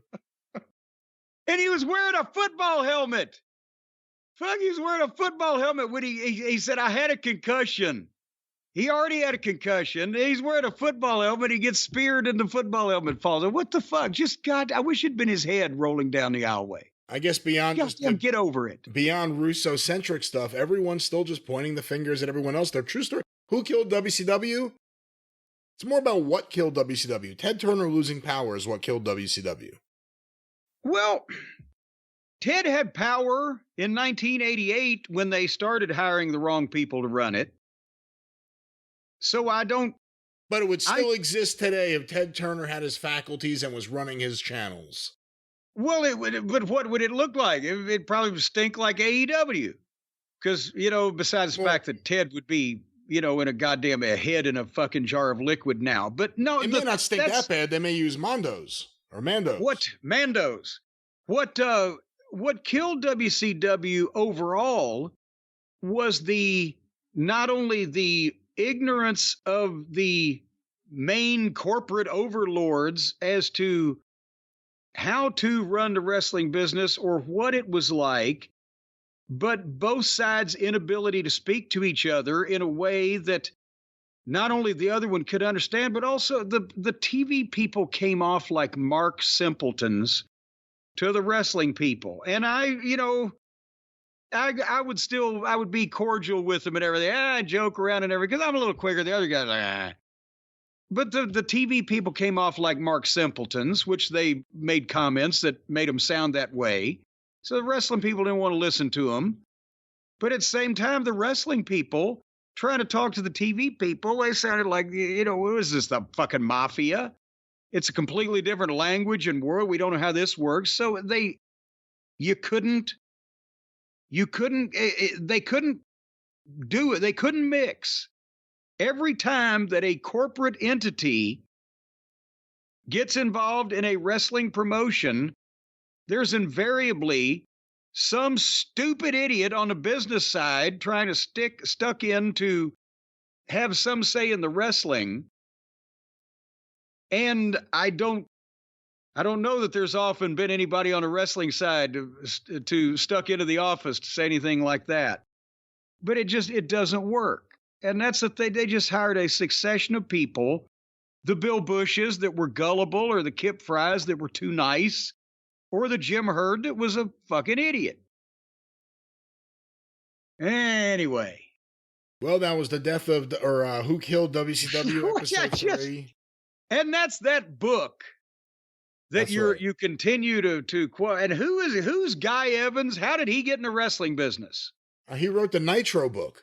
But how did he get involved in the wrestling business? By writing the Nitro? He wrote the Nitro book, and then somehow that turned into him writing a book with Bischoff, who we heard was recruiting people to be in this documentary series. So, again, there's a narrative. Yeah, but I mean, I could write a book about George Washington's false teeth, and I'd do research from the same. But why don't we find somebody that actually worked on George's teeth? Who is Guy Evans that he's ever been involved in the wrestling business, that he is an expert, that we couldn't go straight, or we couldn't at least eliminate one talking head? The Rock, who was completely unnecessary. Eliminate 2 talking heads, Guy Evans and The Rock. Or let them talk to each other. Well, sometimes you need someone, an expert, a historian, who could put things in some context, whether that's Guy Evans or not. I'm not against the idea of having someone like that in the role. He doesn't look like he was more than 12 when these events were taking place. Well, that may be, maybe so. Maybe so. So he wasn't allowed to watch the 3rd hour of Raw. So he's leaving out a whole bunch of viewpoints there. Well, this was the 3rd hour of Who Killed WCW, episode 4. A murder will be next week. Well, the thing is now, it's like all the likely suspects are Bischoff is gone, Hogan's gone, I guess old Shitstain is gone. So now who's left to ride this poor sway-backed mule to its early demise? Well, Jim, speaking of sway-back mules, there are a lot of mules. And of course, sometimes when you're on your mule, you need some supplies. You need something awesome. Maybe you need to cut through something, or saw through something, or illuminate an area, or perhaps plant something in the ground, or light a candle, or there's so many things. You never know what will be awesome and what will be coming to your awesome door with the Box of Awesome, Jim Box of Awesome. You never know what you might need to do. You might need to cut something or light something, or you might need to see or hear or drink or eat. And there's a variety of things. And a dress. You can't just run around naked as a jaybird, just buck naked out there. You got to have things to wear around you and wrap yourself in, garb yourself with. These are the kind of things that come in the Box of Awesome from boxofawesome.com. Every month, there are various items from small businesses, up-and-coming brands, mom-and-pop shops. Sometimes mom and pop even let son and daughter in, niece and nephew, maybe even cousin and cousiness. No cousins. It says here no cousins. No cousin. Well, it's because there is no cousiness. So how do you know the sex of your cousin? Nevertheless, we don't want to talk about that now. But much less talking about having sex with your cousin, folks, you can talk about the many fine items you get when you become a member of the monthly deliveries from boxofawesome.com. Across a ton of different categories, they have a plethora of products. You get a stellar discount on everything, and you get that good feeling deep down inside. You got the joy down in your heart. You're supporting small businesses. 90% of everything from the Box of Awesome is from one of these small up-and-coming brands. Some of them, you can't even find them. The Box of Awesome people just drive trucks down the streets of major cities, and every once in a while they will find somebody on a street corner that has some of these items, and, well, they just load up the truck and boom. That's not the process. They go back later on to thank these people. They're gone. You never know where they are. No, once again, Box of Awesome is working with reputable small businesses, mom and pop shops all throughout the land to bring the finest curated products that you would not normally find. It's a wonderful deal. I did not besmirch any of the character of these fine people. They're disadvantaged. They're starting out. They may not have rent for a brick and mortar store. They set up out of the trunk of their car on the side of the road in the middle of the city somewhere away from prying eyes, and they do their own type of business. Away from prying, what are you imagining over there? Brings the truck and the trailer, and they load that stuff up, and they drive and they ship it to you. Again, it's a fantastical story that then turns into a blatant lie. Box of Awesome has nothing to do with whatever it is you're describing. Well, there's no lying going on with boxofawesome.com because it's free to join. And you wouldn't have to lie about that. That proves my point. And they release new items every month, as I mentioned. And right now, you can get a free mystery gift with your first monthly shipment. When you sign up at boxofawesome.com and enter the code JCE at checkout, you go there, you tell them the kind of things you like. They pick things for you and they send them to you. And when you open up the box, you're going to be amazed and astonished. You're going to feast your eyes and fantasize on the wonderful array and cornucopia of fine items that are contained therein, and a free mystery gift. And that's the thing. When they got that truck going down the street and they see boxes sitting there and they don't know what the fuck's inside them and there's nobody tending them, they'll just grab them and throw them in the back of their truck, and they pass the savings on to you. No, there's no truck, there's no they, none of this. They've not even opened these boxes themselves. There may be a kilo of cocaine in one of these boxes. No, there will not be a kilo of cocaine in a box that you get in the mail from Box of Awesome. Well, you never know what they might find on the side of the street. It's a mystery gift. That's Who's they? Well, who you say what they will find on the side of the street? The people that Box of Awesome contracts to find the mystery gifts. And most of the time you know what's the mystery gift is unknown. Nobody knows, right? It's a mystery. And who would want to solve a mystery that didn't involve something valuable like a kilo of cocaine or something? If it's just an old pop bottle, listen, ladies and gentlemen, want to solve the mystery. Fine products from mom and pop, from small businesses, cool stuff. I love it. You'll love it too. Box of Awesome. They have a promise, no cocaine. Don't worry about that. No cocaine? No cocaine. Lots of awesome. Jim, please tell the listeners how they can get the Box of Awesome. Well, you just go to boxofawesome.com and enter the code JCE at checkout, and you will get a free mystery gift not containing cocaine with your first monthly shipment. That's when you do that thing at boxofawesome.com, entering the code JCE at checkout. No cocaine. What about LSD? No illicit drugs of any sort, just lots of licit fun. No, I guess that wouldn't be the word. You will have fun. You will have fun. Listen, Mr. Listen about Box of Awesome one more time. Promo code what, Jim? JCE. Who's on the acid here, you or me? No one. Box of Awesome, no acid, lots of awesome. You know, weed's legal in some states. I wonder if that could be a mystery gift. No weed, plenty of awesome. Mystery gifts include no narcotics. Box of Awesome. Awesome is all natural ingredients. No pharmaceuticals. Awesomeness. Well, Jim, we're about to transition from the death of Donald Sutherland to the death of WCW to whatever it is that happened at the end of Raw this week. It reminded me of the season finale of Dynasty, where the terrorists showed up and shot up the wedding. And that was how the season ended. I remember that. Yeah. Like 86 or 87. Yeah, I remember that as a kid. I was like, whoa, what just happened? Well, I had the Dynasty of Champions, as you will recall. But you didn't have Linda Evans, so I don't know how much of a Dynasty of Champions it was. I was trying to get Joan Collins, but her agent was a pain in the ass. But no, that was because Dynasty, along with Dallas, was the big show about the rich people and everything. So since I was a rich kid, I had the Dynasty of Champions for a little while. I don't know if this will be a Dynasty of Raw or not, a Dynasty landmark episode from Corpus Christi. You know, when they showed the aerial shot, they showed the Holiday Inn there on the water, right on the beach in Corpus Christi. That's where they not only gave the boys a rate, which we found out about when we were in Dallas, but they were still doing it for WCW, years later, but they had wonderful room service.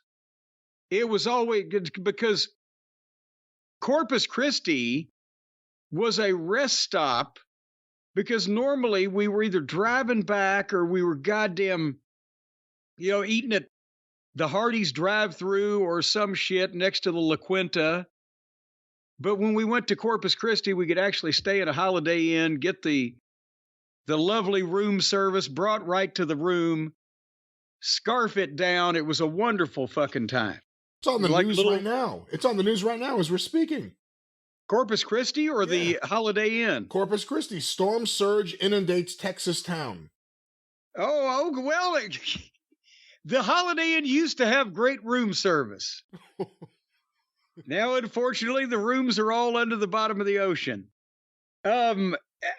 Should we, let's spend like a very little time on the opening segment. Seth Franklin Rollins is back with a long sing-along, and then he welcomed them, and then they welcomed him, and then they had more singing. It was 10 minutes into the fucking program, 10 minutes after 8 o'clock, when he basically got started with his interview. And he wants the world title back, and he looks at the Money in the Bank briefcases hanging over his head, and it's coming up in a few weeks, and that's probably the best way to do it. That's all he had, is 10 minutes to get that out. And then here comes Damian Priest. And he comes in, he's a huge baby face. Hey, great to see you back. All the respect in the world. I wanted to cash in on you. I wanted to beat you. And then they started the WWE chit-chat that goes nowhere except on and on. On and on, it just keeps on droning. And I feel like just zoning out on it, on and on. And finally, Damian Priest challenged Seth Franklin Rollins to face him for the world title at Money in the Bank. And I know you're saying the champion challenged the challenger, and that's correct. He said he wants to beat Seth Rollins. So that's going to be the match at Money in the Bank, and Seth accepted because the show will always be Monday Night Rollins, and we were 20 minutes into the thing before they got that basic information out. What do you think of Rollins' new look? He looked like goddamn... If Mr. Rourke was somehow transported to a fucking Panama convention or something, it was like the leisure suit for Ernest Hemingway down in the Keys somewhere. What was that? Yeah, with a blind barber. I don't know what that was. I will say the one thing I did like, and you probably could have gotten to it a whole lot quicker, is just the idea this is a championship that still needs credibility. It was created out of thin air. Rollins had it. He's coming back. He wants it. He didn't want to lose it in the first place. He's trying to get it back. So I do like that part. It just took a while. Took a long. Priest isn't connecting with me on the mic right now. That's, I hate to say it because they're doing what we wanted them to do, which is make him more credible as a singles guy. But is it he just hasn't got comfortable yet to do his own thing, or is this his own thing? I don't know. Maybe they're telling him to say many of these things. However, then we got Chad Gable against Braun Strowman. And Braun Strowman, to the uninformed. Whatever. This was the first match. The bell rang 29 minutes into the show, and they went a minute and a half to the break. What'd you think of them booking this? The biggest guy there versus, one of the smaller guys on the main roster, height-wise at least. I don't know. It seems like they want to make Gable more serious, and then they beat him in minutes with a power slam with this guy, which, once you see him, you've seen him.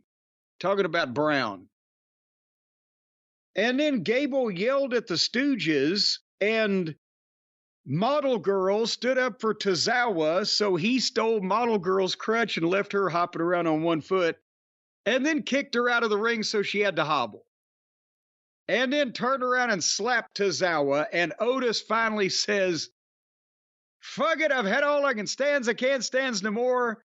and he shoved Gable ass over tea kettle and tore off his Alpha Academy shirt and then turned around and they all left. And that was it.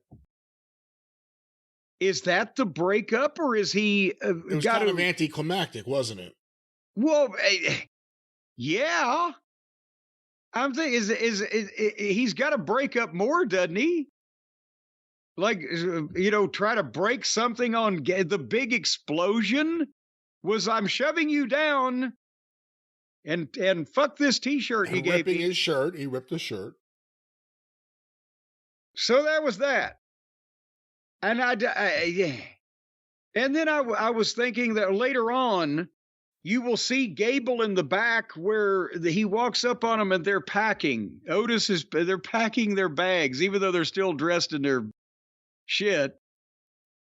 And they're leaving him. You can't leave me until I tell you I'm done. Or Otis says, we're done. And Gable says, you're not done till I tell you you're done. You're done. And then he yells, I'm gonna win the Money in the Bank or whatever. And then later on, he's murdered in a horrible drive-by evisceration with a hook. I don't know what happened, but more on that later. They had a girls' triple threat match that went across the top of the 9 o'clock hour. I don't think they care anymore. And then Sami Zayn in the ring doing a promo. And he's the Intercontinental Champion. And he talked for a while, and I didn't particularly listen. But then here came Braun Breaker. And now I'm watching. And they did the fucking promo. Braun, Sammy, you're next. I'm taking the Intercontinental title. And Sammy starts to respond, and here comes Sheamus.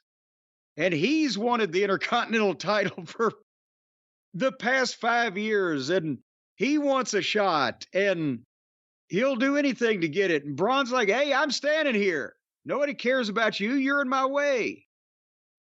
And Sheamus calls him the new kid. Get in the back of the line before I make you. So obviously, Sammy says, I'm going to go talk to Pierce, and we're going to let you guys fight this out. And Braun, again, is doing great on the promos, but this was long, too, wasn't it? Wasn't this really long for the information that had to be given out? Yeah, I thought so. But I liked it. I mean, I liked it enough. I like how Sheamus's fashion sense, it's like a bellhop off duty. I don't know. Yeah, he's a maitre d' that's returning a customer's jacket. But yeah, it takes a long time. But at least then they broke it up with a match. Dragon Lee and Carlito. There's more of a Liv and Dominic. Liv is trying to hit on Dominic. They had a sloppy girl fight, and the heels fucked Dragon Lee. Judgment Day are not happy that Dominic's being hit on. No, they're not, because it's a distraction. And you know that they don't need any more of that type of thing. But Finn Balor stole her number. Well, and he keeps getting caught in compromising positions. Like when she wants him to take his jacket off or his vest off of her the hard way. Yeah, this was all on the show, just too. Just like this review, the hard way. Yeah, so Drew McIntyre came out and said, fuck it. I quit. Screw this company. I'm going home. And he walked out. He just came out, got the CM Punk chants, shook his head. I can't do this anymore. Screw this company. I quit. And he walks out. And they had... That decision saved his life. Well, there you go. Because of what would take place later on. He's like the guy that didn't board the plane. But Triple H was trying to talk him back, and Adam Pearce was trying to talk him back, and nah, fuck it, he left. And apparently he deleted his Twitter and other things that the kids delete also. So they're running with this. And then they had a girls' tag team match, playa. And then we got to the 10 o'clock hour. We got to see Sheamus and Braun Breaker with Sami Zayn at ringside. See what's going to happen here. And I'll tell you what, except for, which we'll talk about in a second, one little bobble, this to me was better than Ilya and Braun. Because it wasn't a clash of styles, and Sheamus didn't run off and leave Braun, and Braun hung with it. And it looked good and it was competitive. There was physicality and back and forth and blah, blah, blah, but it was not a clash of different worlds coming together. I don't know, what'd you think? I thought it was good. They're on a string with these guys, all having really good, exciting, long singles matches. The Ilya match was good. Sheamus and, is it Ludwig Kaiser or is it Yeah, I guess that is. Ludwig Kaiser. We promoted him from Kaiser Wilhelm. No, he was Kaiser Wilhelm in the YouTube video for a short time last week until I realized that's not his name. But that match with him and Sheamus was one of the best Sheamus matches I had seen. And then this match, they're having good, physical, hard-hitting matches on Raw with these guys who were the guys who could do it. And Braun, he's good. His heel taunts and facials. And he takes bumps like Rick Steiner. And he's so explosive athletically, but he tried for the run up to the top rope Frankensteiner, and his right foot slipped off the top rope, and boom, and they both fell in a heap. And I was like, oh, man. What'd you think of the recovery? Well, the recovery was great because Sheamus came up and countered with hitting his finish. You got a 2 count. And then gave him a bit, and they got right back into it. And you could tell when he popped up that Braun was like, oh, fuck, I did not do that. But his right foot, if you go back and watch the replay, was 3 inches too far forward. So there it was. Anyway, so then Sheamus makes his comeback and does the 10 beats and is going to go for the brogue. And Kaiser, the former Kaiser Wilhelm, trips Sheamus up, rams his leg into the post, gets the disqualification. But then Sheamus comes back and beats up Kaiser. But he turns into a spear from Braun on the floor. And then Braun is leaving. And the agents and the referees are out there. And Kaiser, they're trying to get him out there. And he goes like he did before, where he runs all the way around the ring and does the kick on the guy. But Braun went the other way and timed it perfectly so that when Kaiser came around one way, he was coming the other way, and he speared Kaiser. And Michael Cole screams, interception! And then he shoves Sammy, and the referees separate them, and blah. So that was the highlight for me of the program. By far. It was shot really well, too. The spot where he ran around the ring while Kaiser did the same thing. Oh, yeah. You got to see it play out, so you knew it was coming. It had to be hit really well. Like, it had to have good impact, and it did. It was great. Yeah. And then, unfortunately, we had our main event, which was another triple threat qualifying match for the Money in the Bank briefcase ladder match, which will have, 18 people in it, whatever the fuck. Jey Uso and Finn Balor and Rey Mysterio, so 2 baby faces and a heel. And from the time that Jey Uso started his entrance promo, where he's out in the breezeway with the fans and a yeet, and then he walks into the arena and gets the big entrance with the lights and the wave, and that's great visuals.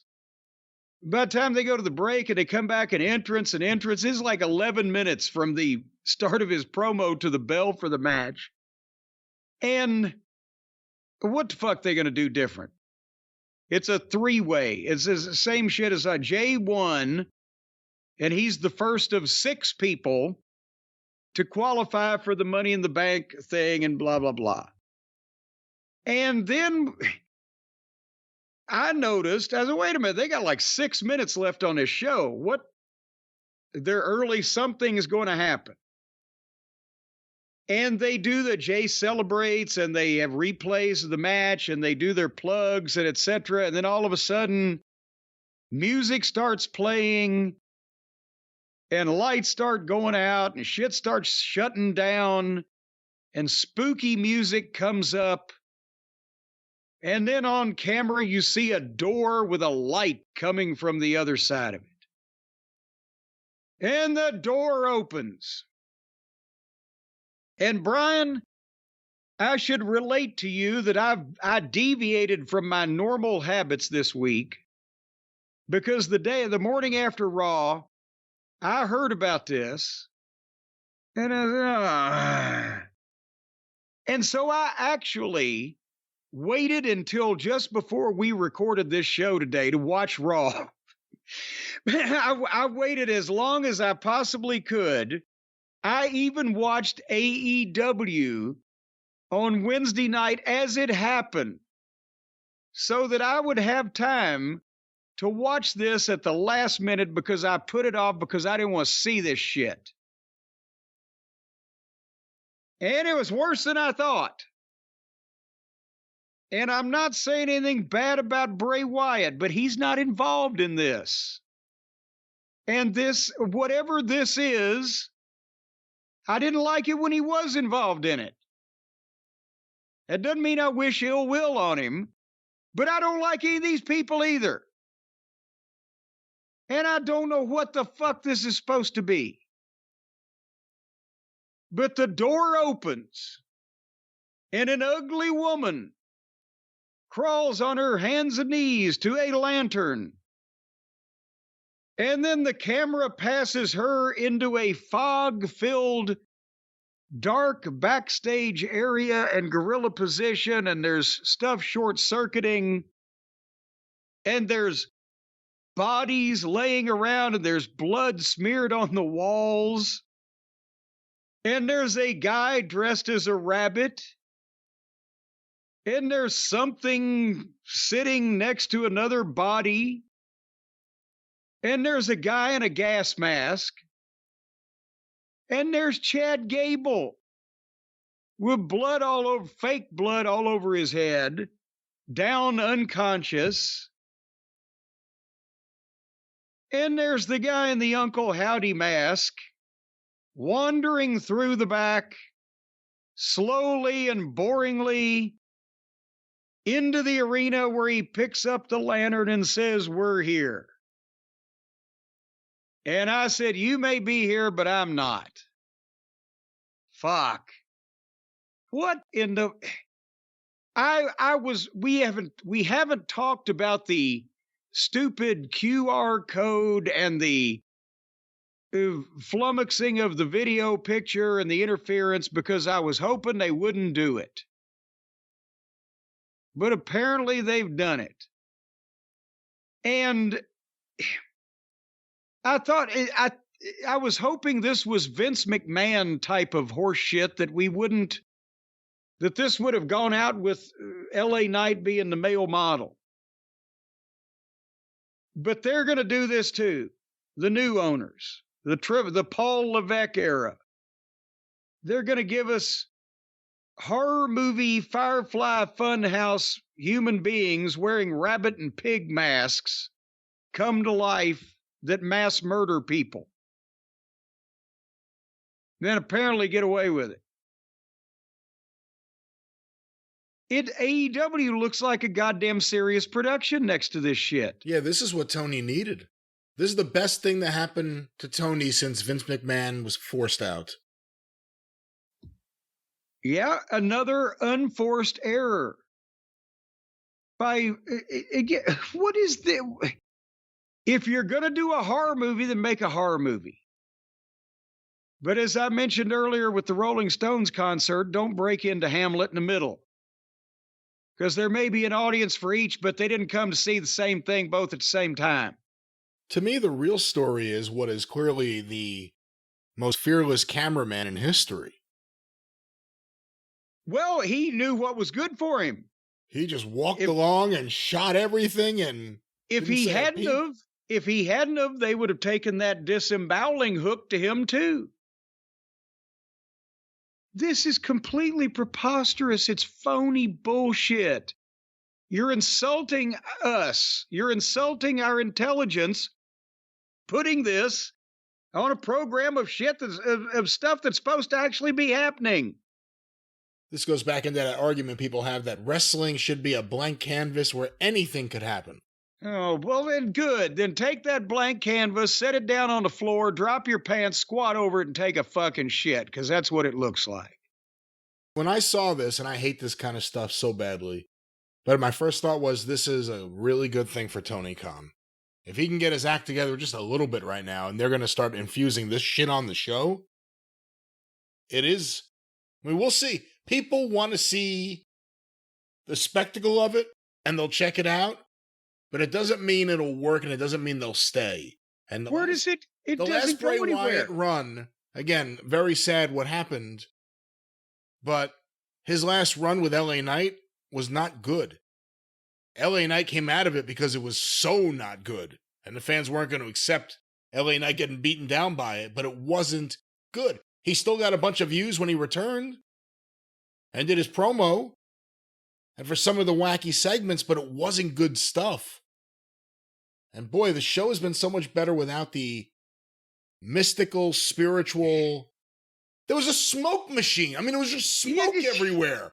Did they bring smoke machines and put them all over the place? Yes.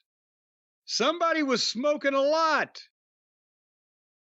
And that's the Make thing. sure there's smoke. I see. I understand they're murdering everyone. Where's the smoke supposed to have come from?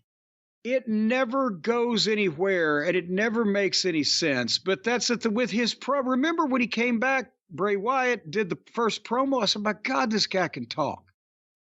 He's got him in the palm of his hand, and they listened to him. And it's going to be different. And then it never goes anywhere. He teased you with some tantalizing little bits of, wow, this could be something, but then it never advances. It just continues to be meaninglessly spooky. And now there's 6 of them. And that's, see what they did, the Wyatt 6, S-I-C-K-S. See what they did there. Tony's booking for the sickos, and WWE is booking the sickos. But there's 6 of them. Are they good now? Are they just going to kill everybody every week? How can they be stopped? Because they're supernatural. Where are the police? Where is security? Why are the wrestlers? Is Chad Gable dead? There are various people we saw. One guy, it almost looked like he got shot in the head because it was where the blood splatter on the wall behind him was. I mean, that's what it looked like. Did they actually kill? Is that going to be in the storyline? I mean, are they going to? This is an interesting way to write people off. If you wanted to get rid of Bruce in a spectacular way, you can have him shot at Gorilla or whatever happened here. Well, but that's the thing is that, nobody was identifiable except for Gable. So they didn't really, they just killed extras. Like in the old 60s TV shows, I just killed a few Indians. There's nobody that's really an individual. But there has to be some fucking consequences to this, doesn't there? See, this is what's going to suck. If they go in the direction of after everything that happened with Gable and Otis, and Gable shoved him down, he got a big pop, and it kind of didn't have a big punch or a big anything. If now Otis and Model Girl and Tozawa suddenly feel bad because their buddy's in the hospital. Because he was attacked by Monster. See, I mean, I don't know. What's Jey Uso going to think? He won the match, and all of a sudden, they got control of the power grid in the area. So they started playing with the lights and sounds and smoke. Yeah. Again, smoke everywhere. It was when I saw that much smoke, I thought Jacob Fatu had already been in the building. But then the problem was they pretty much massacred everybody that was in charge of putting the show on. So I don't really know how they're going to come back from this unless they hire a whole new crew in the next week or so. I thought we were done with this Uncle Howdy stuff a couple of years ago. I thought so much. I really hoped so badly. It's embarrassing. Nobody can. Can't you guys kill people on NXT? Can't we just have like a designated kill zone? Like, leave that shit off the main roster stuff. What? Who? Hey, you're working with TNA now. Go kill whoever you want. Just go wild in TNA, but come on. Vince used to talk about, we don't want to insult people's intelligence, pal. Insult the fans. Well, when you're insulting our intelligence now, nobody could ever possibly believe this shit. And, one of the biggest problems with Bray Wyatt, even to some people who really liked it, was that he was invulnerable. You couldn't do anything to hurt him or keep him down, or you could burn him alive. He came back. Yeah. The only thing that doesn't come back is the babyface's career. Well, that was it, but at least it was a one-on-one situation. One at a time, babyfaces got destroyed. There's 6 of these fucking people. Yes. And who knows if they have puppets? And the puppets are even meaner than they are. So, yeah, I mean, they've made such great strides in trying to be more professional and just come off as a program that you would not be looked at as stupid to watch. And then we're back with Vince and his fucking, potty jokes. Same thing. That's what it is. A big potty joke. That cameraman was going for an Emmy. That guy was, I'm just going to walk past this entire crime scene, filming everything in a very stylistic way. I'll move the camera. I'll move and groove and glide like I'm filming an ECW promo, just moving all over the place as I film one body over here and another over there. And here's the spooky people. Should I run away? No, I'll just get in close and center them, get a good shot. It looked like Rob Zombie directing an episode of CSI. Oh, boy. Hopefully they confine it to one show. If they're going to do this kind of shit, and I wish they didn't. Like CM Punk's going to be on SmackDown this week. It would be nice if there was a zone where none of this shit's going to happen. Well, and Raw's hard enough to watch already because 3 hours with only an hour and a half worth of shit in it. They've already got to make everything so long. If they were insistent, and it seems they are, on doing this kind of thing on their wrestling program, should they, if they are going to do it, confine it to a certain time? Like if you knew from 10 to 11, that's when like supernatural spooky shit was going to happen, but it would be a basic wrestling show for the first 2 hours. Does that make it better, or mixing it throughout the show? How do they market it? Okay, for the first 2 hours, we're going to actually give you what you might be watching for. And then for the last hour, we're just going to do a bunch of stupid shit. It doesn't make any sense with the context of the rest of the program. And by the way, they're just going for broke. I don't remember even what it was, but McAfee was just yelling out like either like bullshit or asshole or something. I'm like, man, they're done with USA. They're going to do whatever they want on this show for the rest of the contract. Maybe that's what they're trying to do. They're trying to kill USA before they go for not outbidding the other folks. Well, I don't like this. I don't want to see any more of this. Well, that was the season finale of Dynasty, known as Monday Night Raw. And Jim, on the topic of Monday Night Raw, there has to be a transition. On the topic of Monday Night Raw, maybe you got through seeing all these gruesome murders. You had a lot of questions. Maybe you needed to call somebody. Well, I thought you were going with maybe you needed a razor to defend yourself against the slashers, but I'll go with this. Folks, if you are you could hide it in your hair like coffee. Yes, and if you are ever backstage at a major television production when suddenly and for no reason a band of mutants begins slaughtering everyone producing the program, you're going to need a way to call for help. And you don't want to pay a lot for your phone plan because, after all, if you do survive this massacre, you may have extensive medical bills and you'll need your bank account. So I've got a way that you can only pay $15 a month and still have a telephone that you can call for help and text for help, and you get the unlimited high-speed data. You could even ask it for how to be helped, and it will answer you like the young folks do with their phone. It'll let you hold the phone up and you say, "How can I be helped?" And call Roman Reigns. The phone will say, "Call 911 and have the police come and help you." It's not that hard. But folks, that's all through mintmobile.com. because that's where you get the $15 a month phone plan when you purchase the 3-month plan. I know we've been talking about this for weeks now. You get all the high-speed data, the unlimited talk, the unlimited text, the nation's largest 5G network. Brian, do you realize that? There's a lot of 5G networks out there, but none of them are as big and as erect as this 5G network with Mint Mobile that they use. And you can use your own phone, and you can bring your own phone number. Bring several people's phone numbers, have a party. As a matter of fact, you can bring your own phone number. Let's just stop right there. Let's call some people and say sexy things to them on the phone overnight with the lights turned low. Sexy things? You can do that with Mint Mobile too.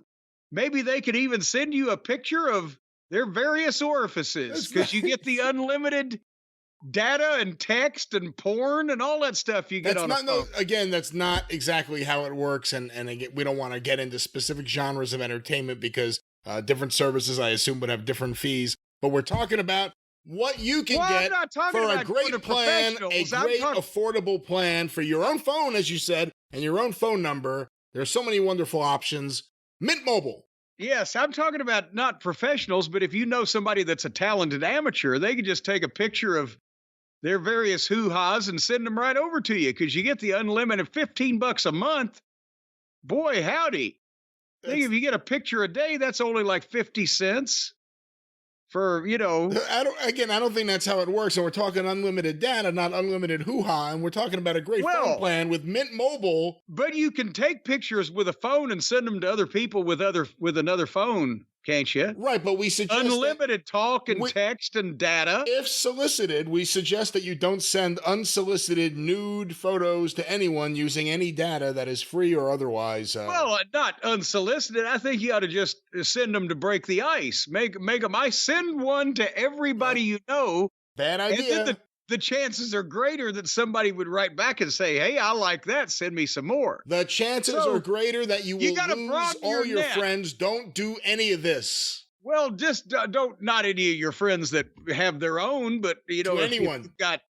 If you've got a friend that doesn't have one of their own, they might want to see a picture of yours. Leave the people But alone. I'll tell you what you can do. You can say bye-bye to your overpriced wireless plans, jaw-dropping monthly bills, and unexpected overages. You don't want jaws to be dropping, especially around pictures like this.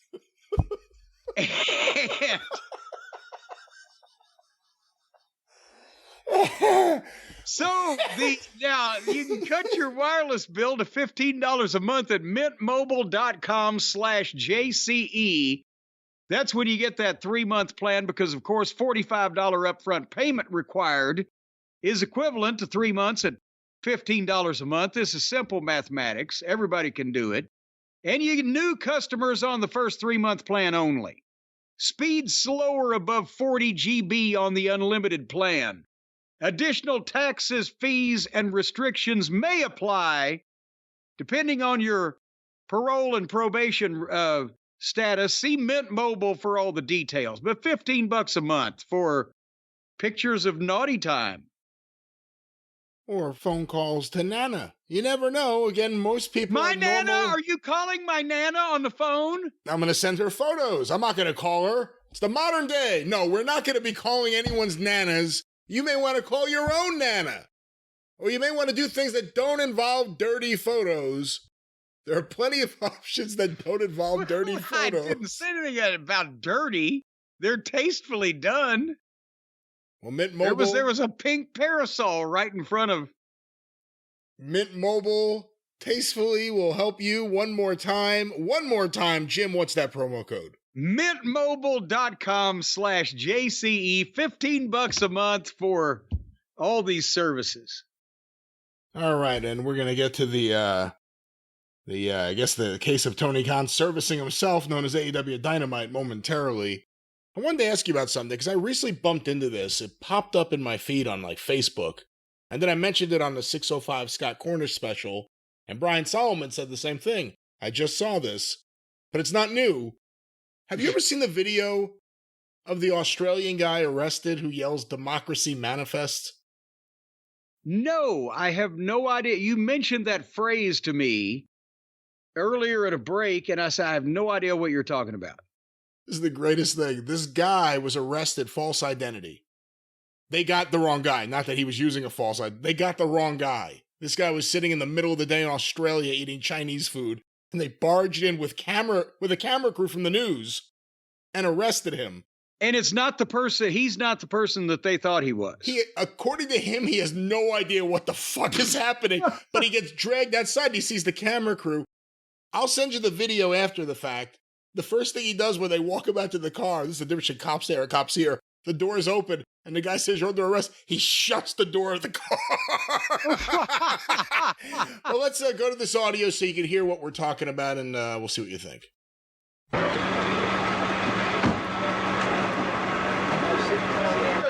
You just assured me that I could speak. Sit down inside the car. We're not assuring anything. We're under arrest. Look, I'm under what? Gentlemen, this is democracy. No, we've only got one car. Ta-ta and farewell. So I guess get him in the car. Well, there it is. He's turning the cop car. What the fuck? He's narrating his own imprisonment like a fucking Shakespearean narrator. Is Maurice Evans out here with the Ta-ta and farewell as they lift him and throw him into the backseat of the car. Do we have any idea of what his occupation, who he might have been?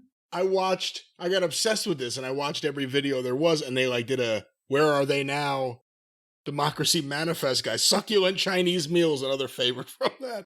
And they found him, and he's older now. He says just a starving artist. He said they ran in there, they said he's an international criminal. And he's like, I'm a starving artist. I do plays and stuff. And the funny thing is, in the current stuff, which is from a couple of years ago, he's now doing paintings. He paints things. He's talking about how he does paintings. And I didn't even realize it at first. Behind him are his paintings, and every painting is a painting of him being arrested. And now he's mixing it up. So now it's him now arresting him then. Bizarre, just a bizarre thing, but something that's made me laugh a lot in the last couple weeks. Well, it's easy to tickle you. That's right. A succulent Chinese meal. A succulent Chinese meal will do it. Succulent is a funny sounding word. Some words aren't funny. Some words are funny. He says, get your hand off my penis, and it's just a guy next to him. I think that's who he's talking to. The guy gets a little bashful. Oh, shit. There's a camera right here. Well, either that or maybe it was Rush that was next to him, and he was really grabbing his dong. Well, speaking of Democracy Manifest, Jim, let's talk about AEW Dynamite. This week, another big show. Every week, I'm oh, that's where they are. And then by the next day, I forget where they were. But another big Dynamite from another big locale. Fairfax, Virginia. There you go. For Dynamite. And to be fair, that is a suburb of the Washington, D.C. area, correct? I believe so, because every time D.C. was mentioned, they got a big pop. Well, there you go. And it wasn't because of politics. So they thought they had something here. They would no show open, no blowing off pyro. They go straight to MJF's music and entrance and introduction. And it's the commercial-free match they're leading the show with, MJF versus Rush. And Brian, what did I say last week when they announced this thing that I was afraid was going to happen? That Rush was going to sell very little, if anything, and beat up MJF for the majority of the match, not only beating him up, but beating him up in a way that it's in a lot of cases, he's not even trying to beat the guy up and beating him up. And by the time that MJF wins by the skin of his teeth and it takes everything he's got to beat this fucking nobody, that it will do more damage to MJF to have won this match than if he had not had it to begin with. What was your evaluation of what happened here? I liked it. Now, it did go a little long. considering MJF's stature in AEW and Rush's stature as the way he's been booked, now he's a former Ring of Honor champion. It is important to note that. Blow me. No, but that was BT before Tony. So he was a Ring of Honor champion. Still. And, I mean, we knew what it was. We knew he was going to throw MJF into all 4 barricades. We also knew there was no way he was going to win. And he's impervious to pain. He's like a Mexican Superman or a Mexican Matt Jackson. Just nothing could affect him or hurt him or bother him in any way. And then the other thing was when MJF beat him, I'm assuming MJF was whispering something to him like, "Mucho gracias, mi amigo," because Rush patted him on the head right as the 3 count was being hit. Did you notice that?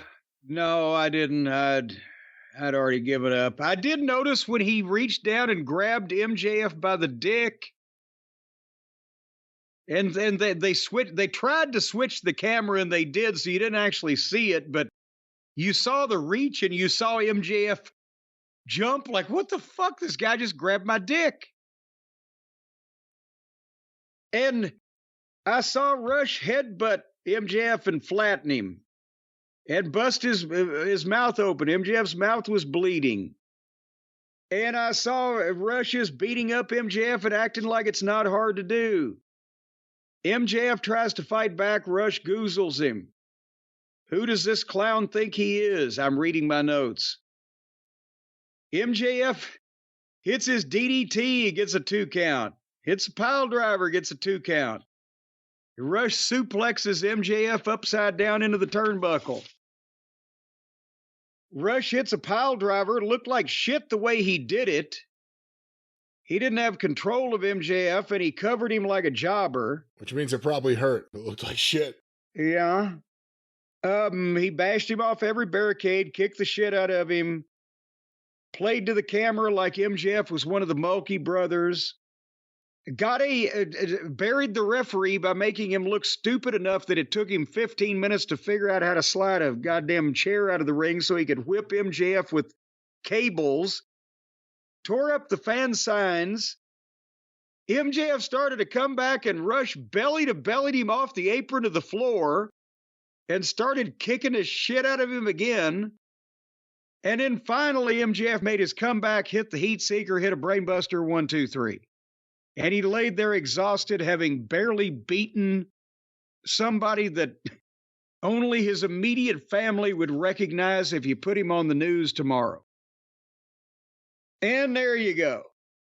And then the match before we go on to the afterbirth. I thought it was okay, but I kind of knew what to expect. And I didn't see Rush as just a jobber because I kind of knew who he was, but I'm not saying that's the right thing to do. I'm saying he needs to be a jobber because he's a shits, but he didn't have to be a jobber, but my God. He's never going to draw 15 cents in Chinese money. They might get him in a position where he's good to have a match to put a fucking babyface over on the babyface's way to do something. But Jesus Christ, I'm sorry. The other thing I was incensed. If you remember when MJF first got over, because AEW was his debut on national TV, MLW aside, that doesn't really count. He rarely wrestled on TV. He wrestled on the pay-per-views, and every one of those matches was excellent. Yeah. Like one better than the next. But we rarely saw him wrestle on TV. That was also when AEW, as AEW's numbers have gone down, unfortunately it drags everyone else down, but that was when he first started connecting with the audience. Now you're seeing him in long competitive matches. And again, it's like no one's booked with the right person they should be squashing. MJF should be squashing someone to get ready for something, not having a long competitive match with someone who, let's see what happens, because Tony squanders everyone. If Rush comes out of this and does something significant, maybe we look back on this a little differently. I don't know if that's going to happen. But MJF now this, think about that Daniel Garcia Camarado match last week, which made no sense.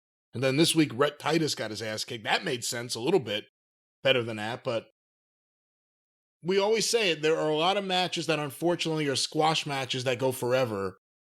And a lot of it's because of the booking and a lot of it's because of the people. But how long did this go? Was it 22 minutes or so? I do well because we've still got the afterbirth to go, because talk about the lousy booking. After that was over with, then Brian Cage is on the screen. And he's got the great value Samoans with him. And a guy in a mask. And MJF is going to wrestle the masked guy at Forbidden Door. And then the masked guy does a promo on MJF in Spanish. And that was it.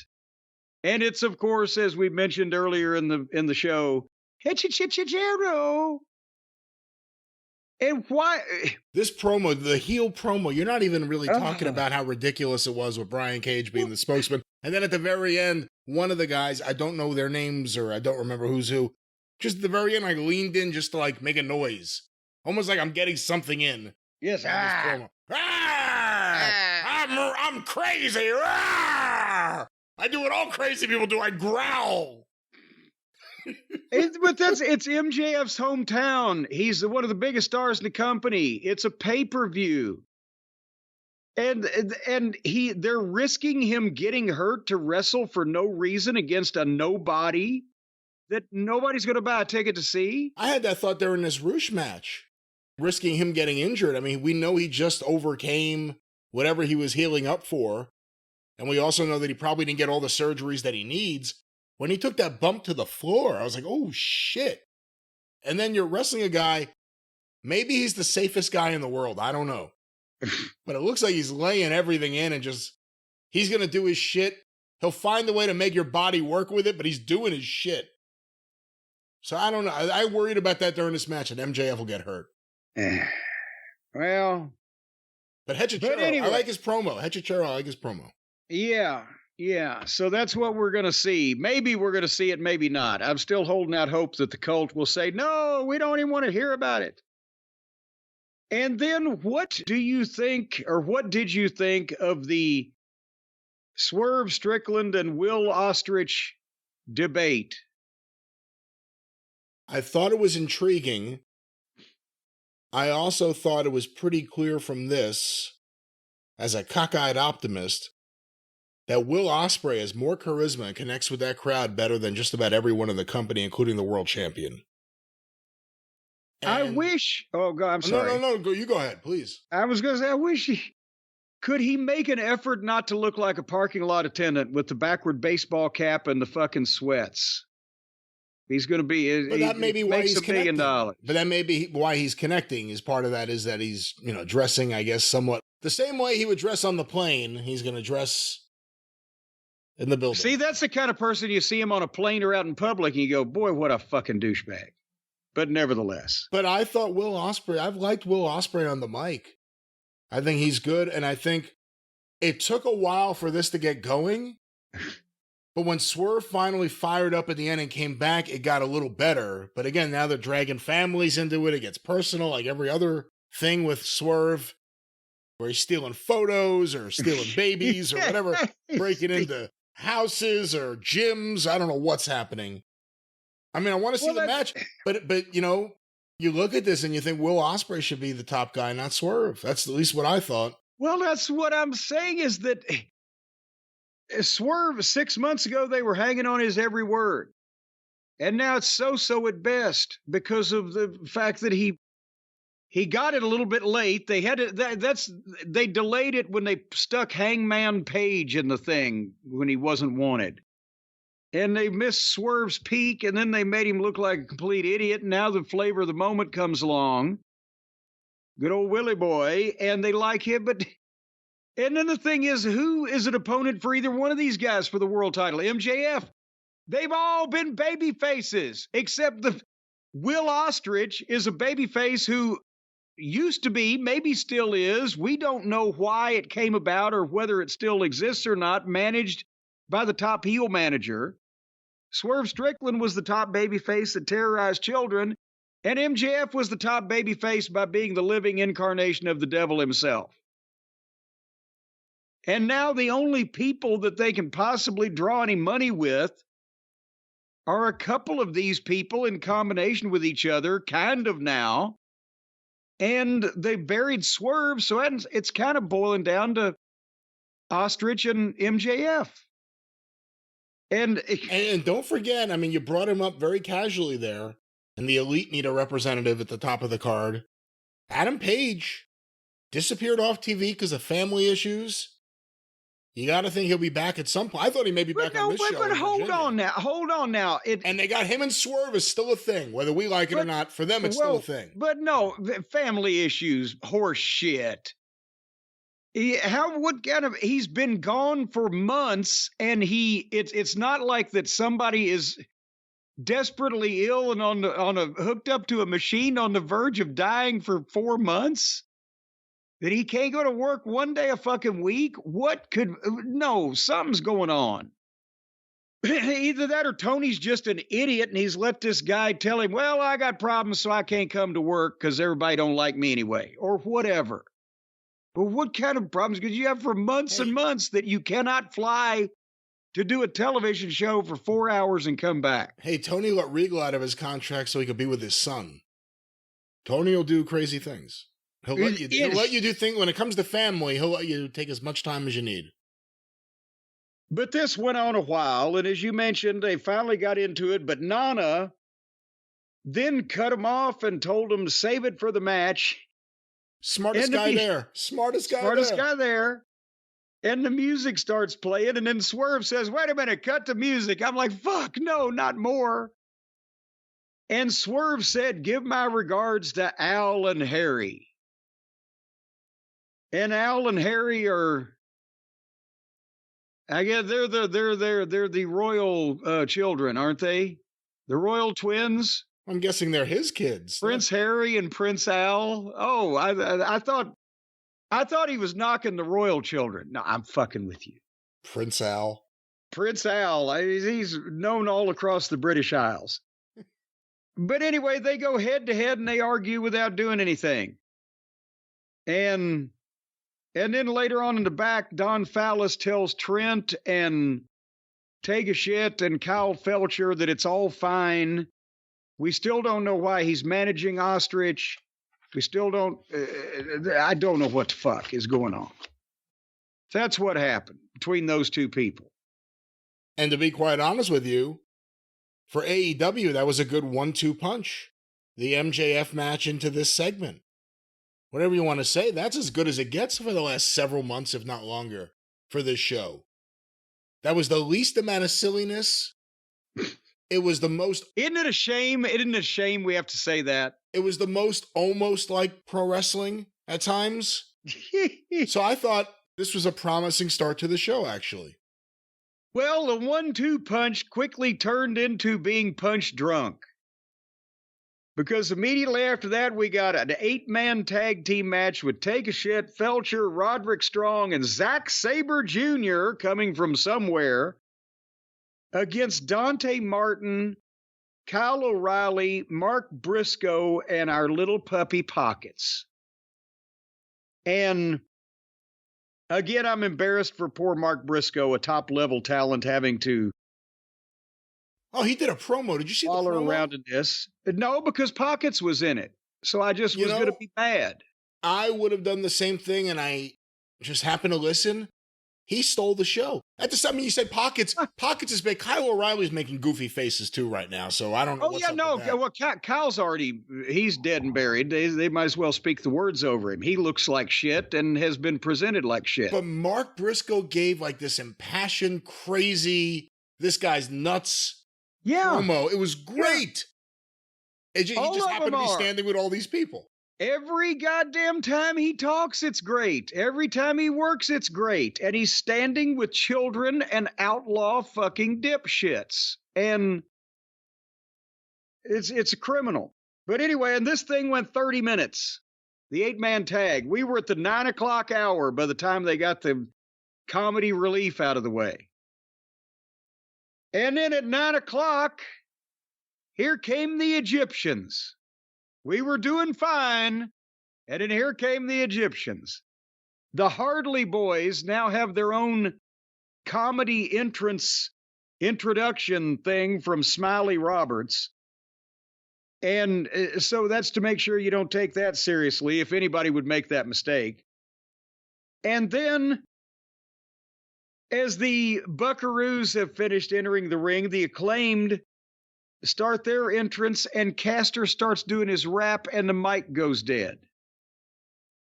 And he's like, what the fuck? And then you see on screen, Cody is back at the gorilla position with the headset and the monitor and everything, and he's like some comedy where he says bitches. They like to laugh when he says bitches with his goofy accent.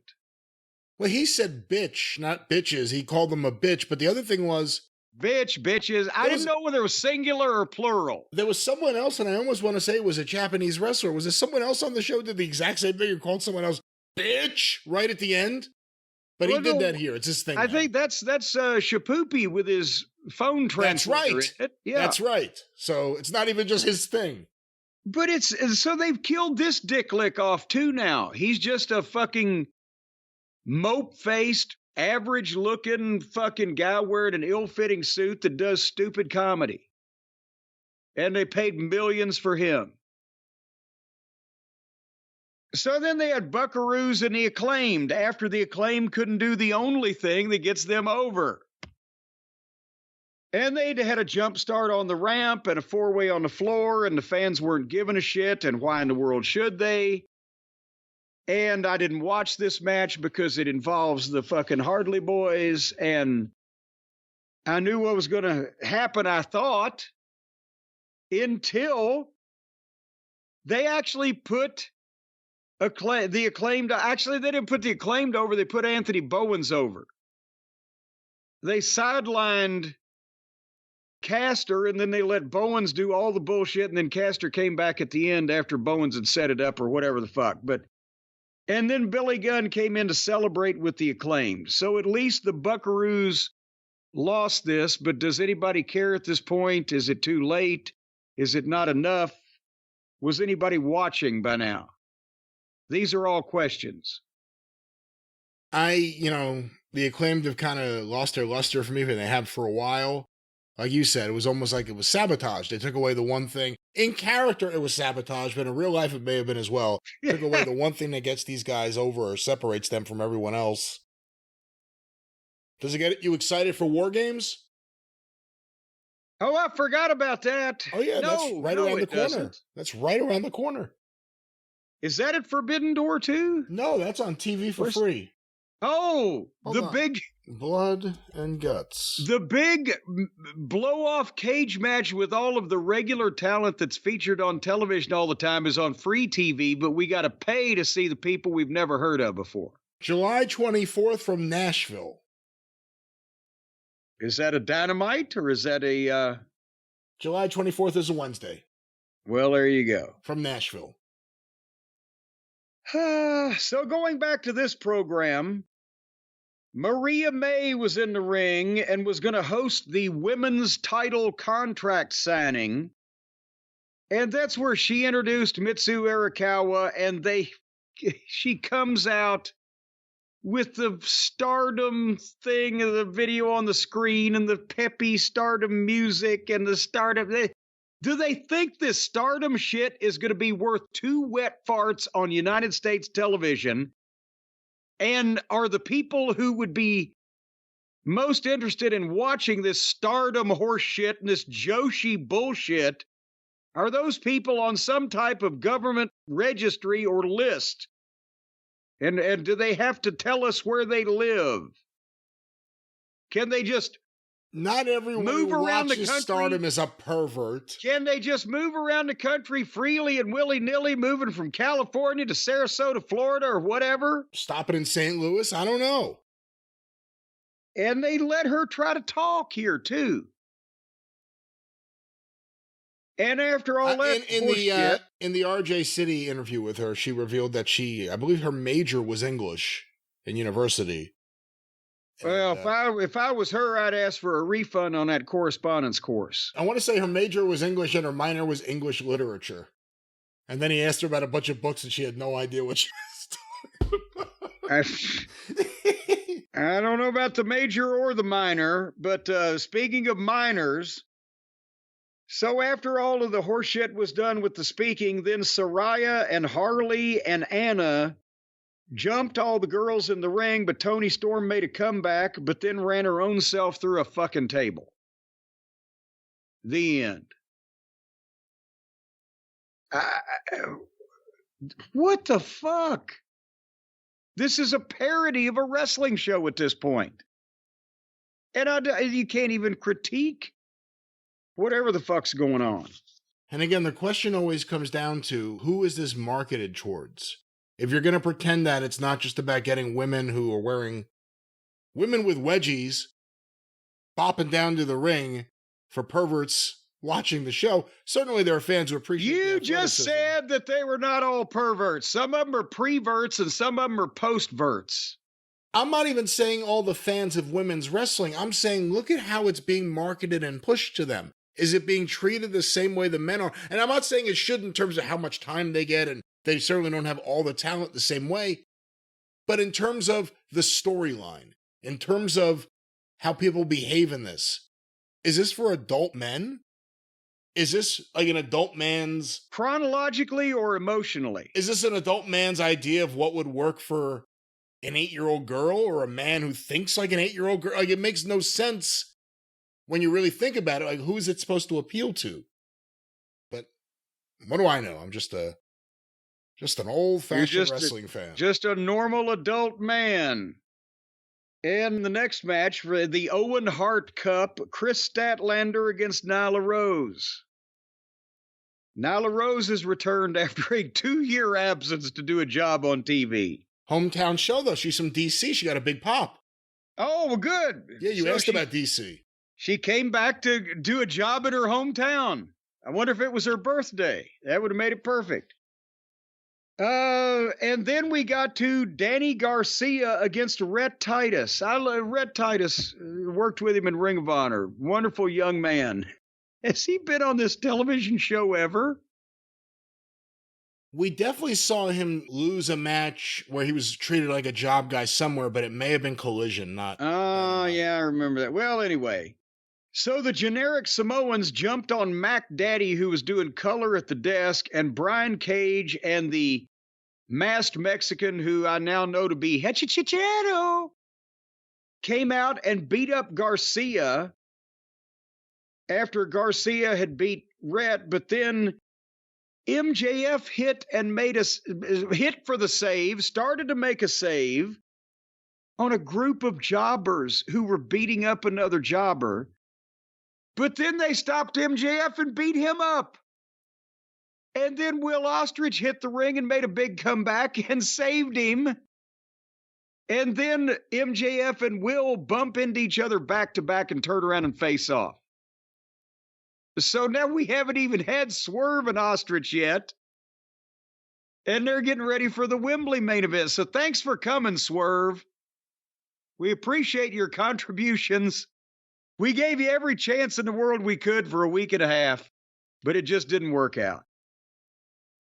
And they had the big B. They had the big 3 baby faces in there, MJF, Ospreay, and Daniel Garcia. No, look, I guess you set it up in a sense because the villainous team cut in with a promo after the match earlier. So I guess if you wanted to try to justify why MJF is still there, let alone why he's running in completely outnumbered like an idiot. To save Rhett Titus and Mac Daddy. Yeah, where did Rhett Titus go, by the way? Everyone else was still in that thing. Well, yeah, and he said, fuck it, they got my fucking ass saved. I'm getting out of here before somebody beats me up again. They obviously are setting things up for Ospreay and MJF. They want people to buzz about it before they give it to him, as they should. Is this the way you would go about setting that up, knowing that someone else is the champion right now? What part of MJF's character has ever been, I'll just save random people I don't even know at risk to myself? That was the whole thing of why they liked MJF, because he was a scumbag, but he was their scumbag. And they would chant, he's our scumbag. Well, now he's an idiot, like all the rest of them. Because he goes out and then he gets beat up by jobbers. And then the new flavor of the moment comes out and saves his ass, which is why their world champion wasn't over by the time he won the thing, which is why they've taken everybody else that was goddamn at some level over or popular or had interest and nullified them, confused them, made them meaningless. Who's a heel? Who's a baby face? Whose side are they on? Who are they mad at? Why does this guy manage these people? This guy's over here with those people. Who are these people? Can you show me some identification? One more thing I'll say here. There was a sign front row all night, and that's interesting because WWE apparently banned a Scott Cornish sign that one of the listeners, Ben Rich, brought to ringside. Oh, well, why would they have heat with Scott Cornish? No one in the front row, they said, on a TV taping could have a sign. There was one on AEW. I think it was either Where's Sammy or We Support Sammy. The fact that it was there means it was allowed to be there, whatever that means. Well, but now which Sammy was that? Sammy Davis Jr. It wouldn't be Sami Zayn. It was definitely a different spelling than that Sammy. Well, it could have been Sammy Davis Jr., or it could have been Sami Zayn, or it could, because they don't know all how to spell. Sammy Maudlin. Sammy Maudlin. Or it could have been Sammy the Bull Gravano. Oh, I mean, we support him. I guess it could be. It could be. He's big. And I forgot about Fairfax. Well, I forgot about Sammy Guevara. He's not hurt. They're just pissed off at him, right? Allegedly. Allegedly. But yeah, the other thing is, just real quick, MJF got over as good as you could. And he only interacted with main eventers for a long time. Yeah. And then after a certain point, when he became babyface, when he became champion, it was almost like the obligation to pull other people up. But sometimes you have to acknowledge that that's not the best way for him to be used. He's good interacting with the other. He's amazing interacting with the other top people, but using him to try to get other people to that level, I don't think that's a wise way to use MJF, whether it's any time we've seen it before or any time we're about to see it. Well, no, it needs to be the right guy, not just a bunch of random people. It can be done, but just not constantly and or with goofballs. And as well, it just diminishes him when he's out there involved with these slugs that nobody gives a shit about in the overall scheme of things. And it also, like you said, he used to have great match after great match on pay-per-view when it counted. But that was, you build something to where it means something and then you pay it off. And he doesn't build with just having random good matches because, yeah. But the whole thing with Adam Cole and that whole angle and story with all of those people in the group and who was it, Black Scorpion, whatever the fuck, that did not do MJF any good. And I think he's still suffering from it, along with just the fact that the whole rest of the program is so much worse now than it was the last time he was featured on it. And he's not a goddamn Merlin the Magician. You can't ask one human being to save an entire goddamn sinking battleship. So it is what it is. And then speaking of the last sinking of the battleship, the main event was for the Owen tournament, Claudio versus Pac. And of course they ran overtime and I didn't give a fuck because I knew Pac was going to win. And he did. And apparently then he and Danielson stared at each other for a while. And that was what happened. I saw a graphic before the show aired. AEW does those graphics to show you each match on the card for that show. Yes. The last thing listed was Overrun. Like it's one of the attractions. Like it's helped them in any way at all. And this is going to be an interesting week. We don't have the ratings as we end right now, but there was no Big Bang Theory. It was Black Panther. It was a movie. Ooh. Yeah, so I mean, it's a different lead-in altogether.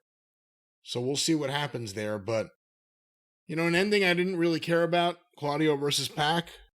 They had good matches in the past, but I've seen them in the past. But they're lacking star power big time. And, You know, again, they're investing time now in Roosh. We'll see. Daniel Garcia. We'll see. The women's division. They're giving a lot of time to the women's division right now. Yeah. And Mercedes wasn't even on here, was she? No, just a video or something. And that was Dynamite from Fairfax. I'm telling you, it's like it's getting to be a hairy situation. It's getting to be, boy, just by the hair of my chinny chin, I'm ready to cut this program off at any time. They're really wearing on me. You know, when AEW was doing better, when it first started and had all this positive momentum, Tony Khan was a clean-shaven guy. I would think he shaved every day. Yes, he did. But now look at him. Now he looks straggly and unkempt and overgrown and askew and akimbo and all over the place. And that's, you know, that's primarily, don't you, what it's from. It's primarily because he was not aware that our friends at harrys.com have the $13 trial set on sale now for just $3. That's what, because Tony spent all of his money and all of his dad's money on the high-priced wrestling talent and the big television shows. He's got nothing left to spend on his shaving routine.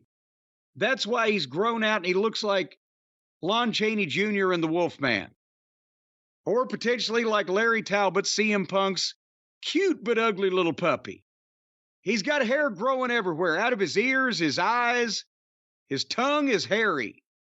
You know, if you take one of Harry's razors and shave your tongue with it, you'll taste certain types of citrus fruits better. Did you know that, Brian? I do not believe that is certainly. I don't know I don't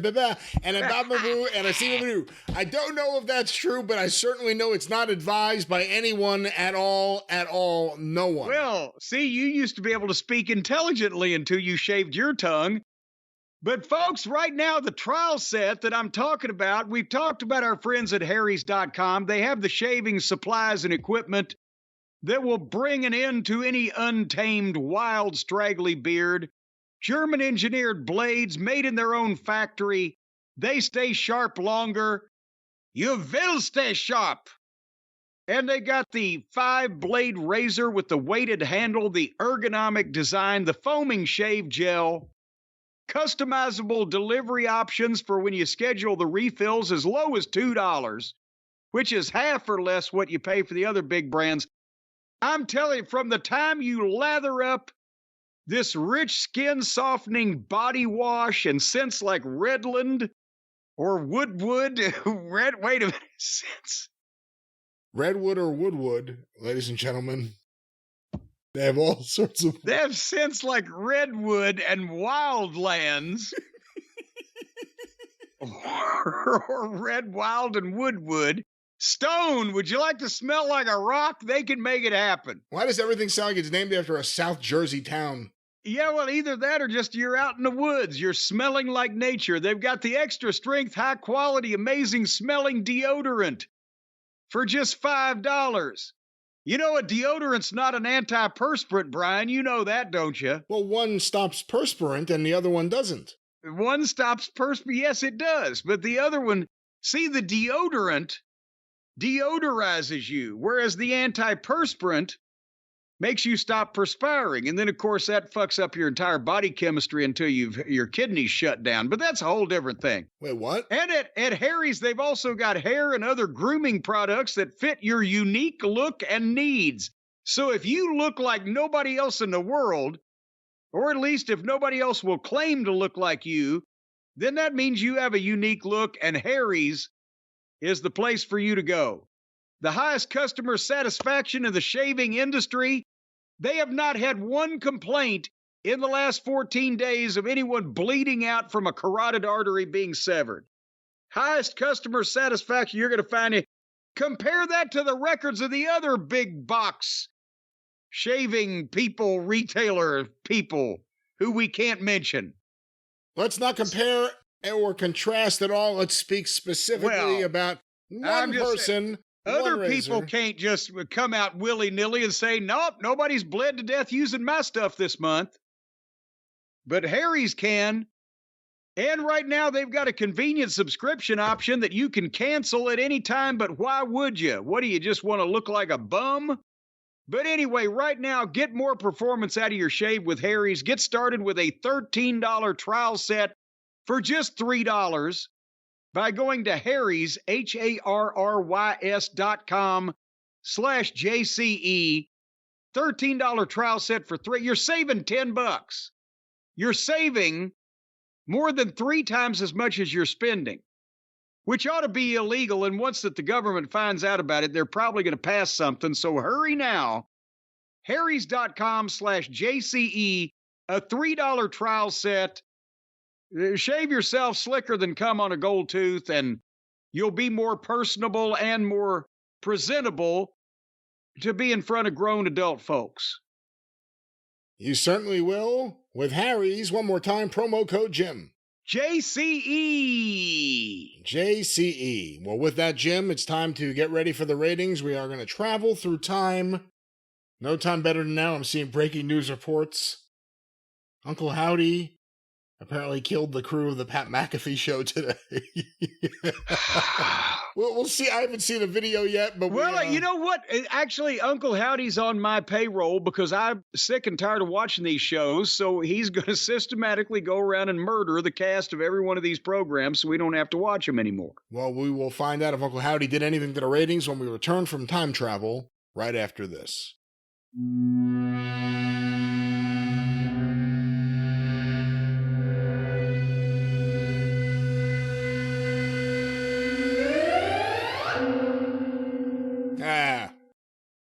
Well, sounds like Rod Serling's funeral dirge. Welcome to the Twilight Zone of this episode, the Dynamite ratings review. If this is a review, we're later than normal.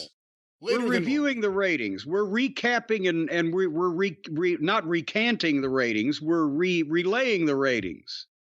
And later than normal because it was a holiday before the program.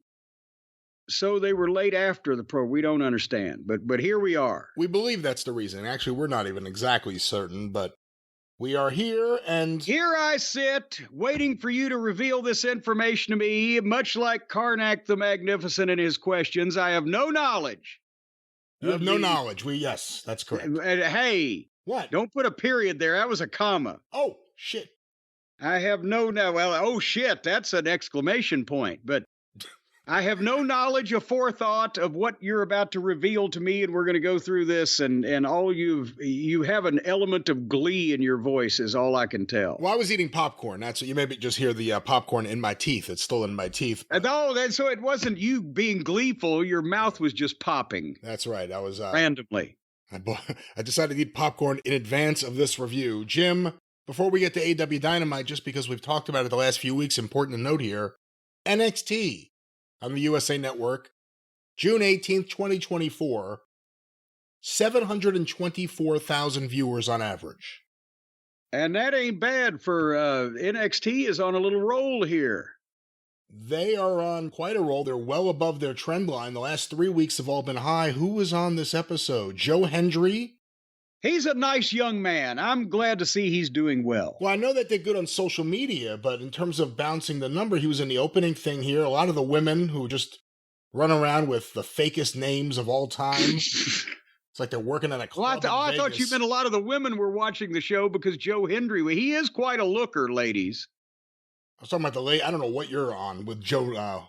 I was going to say Joe Nathan. Joe Henry. Joe Namath? No, not Joe Namath. That's his new gimmick, Broadway Joe Hendry. He's moved from the United Kingdom to the United States, and now he's a New Yorker, Broadway Joe Hendry. Ethan Page was again on the show, Trick Williams, and the usual stars. So this says something. Again, no strong competition like Vanderpump or... Actually, I think Vanderpump is on Tuesdays, but I don't know. Nothing really big. Maybe he ain't pumping as hard as he used to. But NXT on a bit of a roll. And like we said previously, they've reversed position-wise, look-wise, feel-wise, where they were and where AEW was. And I think you kind of have to put them together still from the very beginning, the Wednesday Night War. NXT left to become a brand new NXT. And look at it now. So that's the NXT number. 724,000. That is correct. Jim, AEW Dynamite On TBS, Wednesday, June 19th, 8 to 10:08 p.m., on average, 502,000 viewers. Oh, good Lord, have mercy, Christ on a cracker. Now, I am already hearing from people inside the company, quite frankly, saying, well, look, The Big Bang Theory wasn't the lead-in. Well, wait, oh, come on. Wait a minute. It was only Black Panther. It was only one of the biggest movies of all time from Marvel. It wasn't The Big Bang Theory. The umpty-seventh airing of a sitcom from 10 or 12, however many years ago, was not our lead-in. Instead, it was a blockbuster Hollywood movie, so it cost us 200,000 people. Hello? McFly?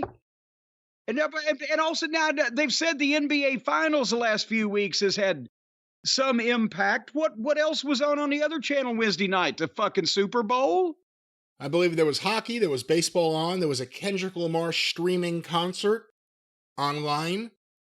So there were other things for anyone who was looking for any reason not to watch AEW. 500, are you sure? Well, 502,000 viewers on average.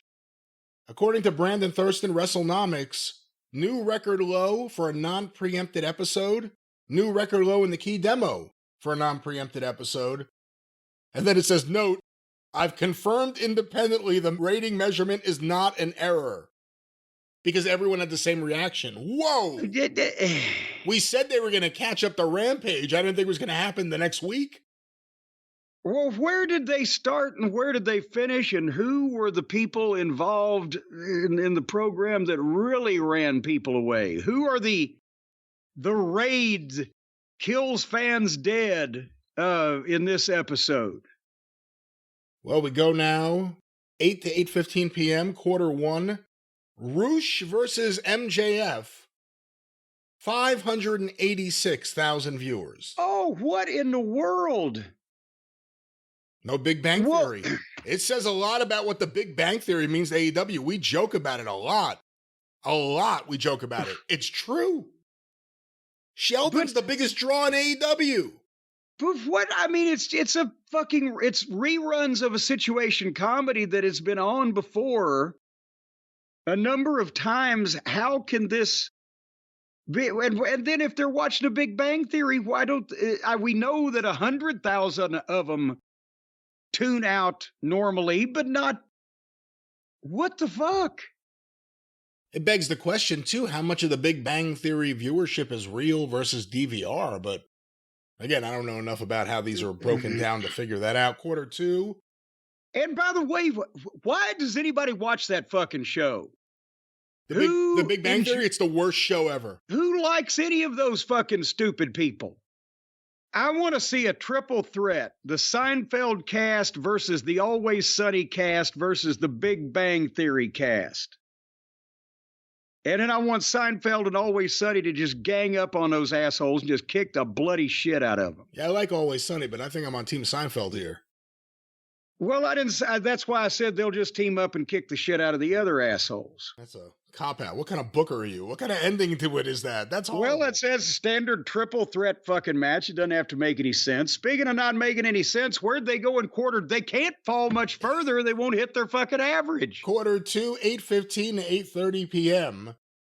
Russo versus MJF continued. The post-match with the Cage of Agony. They were the Gates of Agony. Now they're called Cage of Agony. The Cage of Agony and Hechicero. Hechichichero. Orange Cassidy and Mark Briscoe and friends backstage promo and ad break. Will Ospreay and Swerve Strickland's live confrontation. 542,000 viewers. So they put enough dreck in the middle of their three biggest stars, MJF, Swerve, and Will, that they still lost 44,000 people off of the worst start ever. Weird question before we go any more forward here, but you may know. How often does Nielsen change the homes that it looks to? Right? Because if you're a Nielsen home, you're not necessarily that forever, are you? No, and actually on a local level, we used to be able to tell with the OVW numbers when they switched homes, because suddenly we'd be on a string of 1.2, 1.3, 1.4, and suddenly it'd be like .6. What the fuck? And it was, I don't know, a period of several months. But generally with the national samplings and et cetera, that, I mean, it's still imperfect, but that does somewhat correct itself. But no, think about this, how if it was a result of just switching the people that are being measured, it would happen more than once every 4 or 5 fucking years. So they've been chugging right along, and then suddenly, pew! That ain't just changing, pew! By the way, someone tweeted out, on this day, we remember the time that Tim Horner suggested increasing ratings for Smoky Mountain Wrestling by going to the local electronics store and turning all the TVs to Smoky Mountain Wrestling. Yes. Yes, and for the benefit of those of you who have not heard the story firsthand, me and Tim Horner and Sandy Scott are sitting there talking to each other the week before that our show debuts on Fox 43 in Knoxville on a Sunday morning. And I made the comment, well, we can hope that every TV station in Knoxville is tuned to Fox 43 on Sunday morning. And Horner said, you know, we ought to sneak down there to, I can't remember what the fuck the name of the goddamn television store, but we ought to sneak down there to Joe's TV store and put all the goddamn TVs on channel 43. The sneaking down there is an underrated part of the story. We should sneak down there. Yeah, sneak in there. Hey, something's happening to all the TVs. What's going on? Is it a ghost? What is And Sandy and I looked at him, waiting for him to laugh. And he didn't.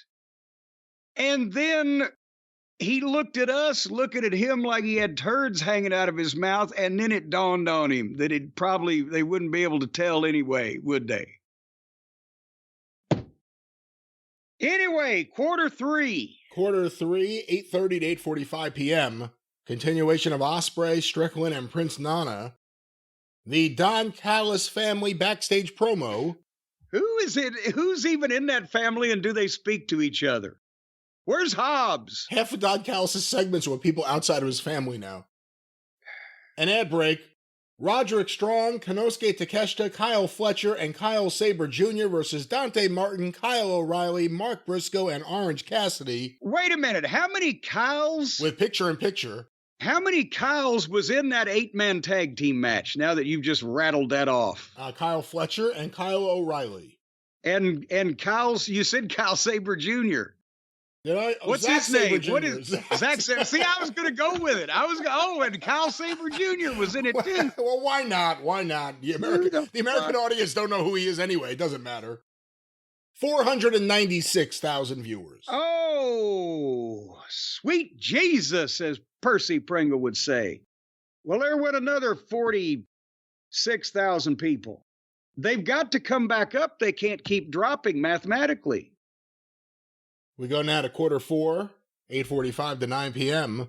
The continuation of the giant match I listed off before, with more picture-in-picture ads, and a Mercedes Moné video, 489,000 viewers, and 194,000 in the key demo. And again... So they broke 200 on Dynamite in the key demo. Wow. This program is on every Wednesday night in this time slot. If people were watching it on purpose, they wouldn't care whether the Big Bang Theory was on beforehand or not, and they would have figured out that they were missing something that they normally enjoy by about 9 o'clock or so, an hour in, wouldn't you think? And what is it? Is the Big Bang Theory audience a bunch of paraplegics that don't have the Stephen Hawking thing on their TV remote where they can blow into it and change the channel? They're just stuck with it? I can't speak to their audience. I'm not one of them. Jim, we go now to the big 9 o'clock hour. Quarter 5, 9 to 9:15 p.m. Roosh and Don Callis' backstage angle. The Acclaimed and Okada's ramp angle. A ramp angle. Now they pulled that old chestnut out of vaudeville. The ramp angle. Brandon Thurston does a very good job compiling the statistics. He does a very bad job of labeling what is an angle and what isn't. He's not sure of the exact terminology, but we love Thurston Howell III. And Young Bucks versus the Acclaimed with picture-in-picture, 492,000 viewers. So at the top of the 9 o'clock hour, they stayed even with their big guns there, the big boys, the big stars. Well, we go from that to quarter 6, 9:15 to 9:30 p.m.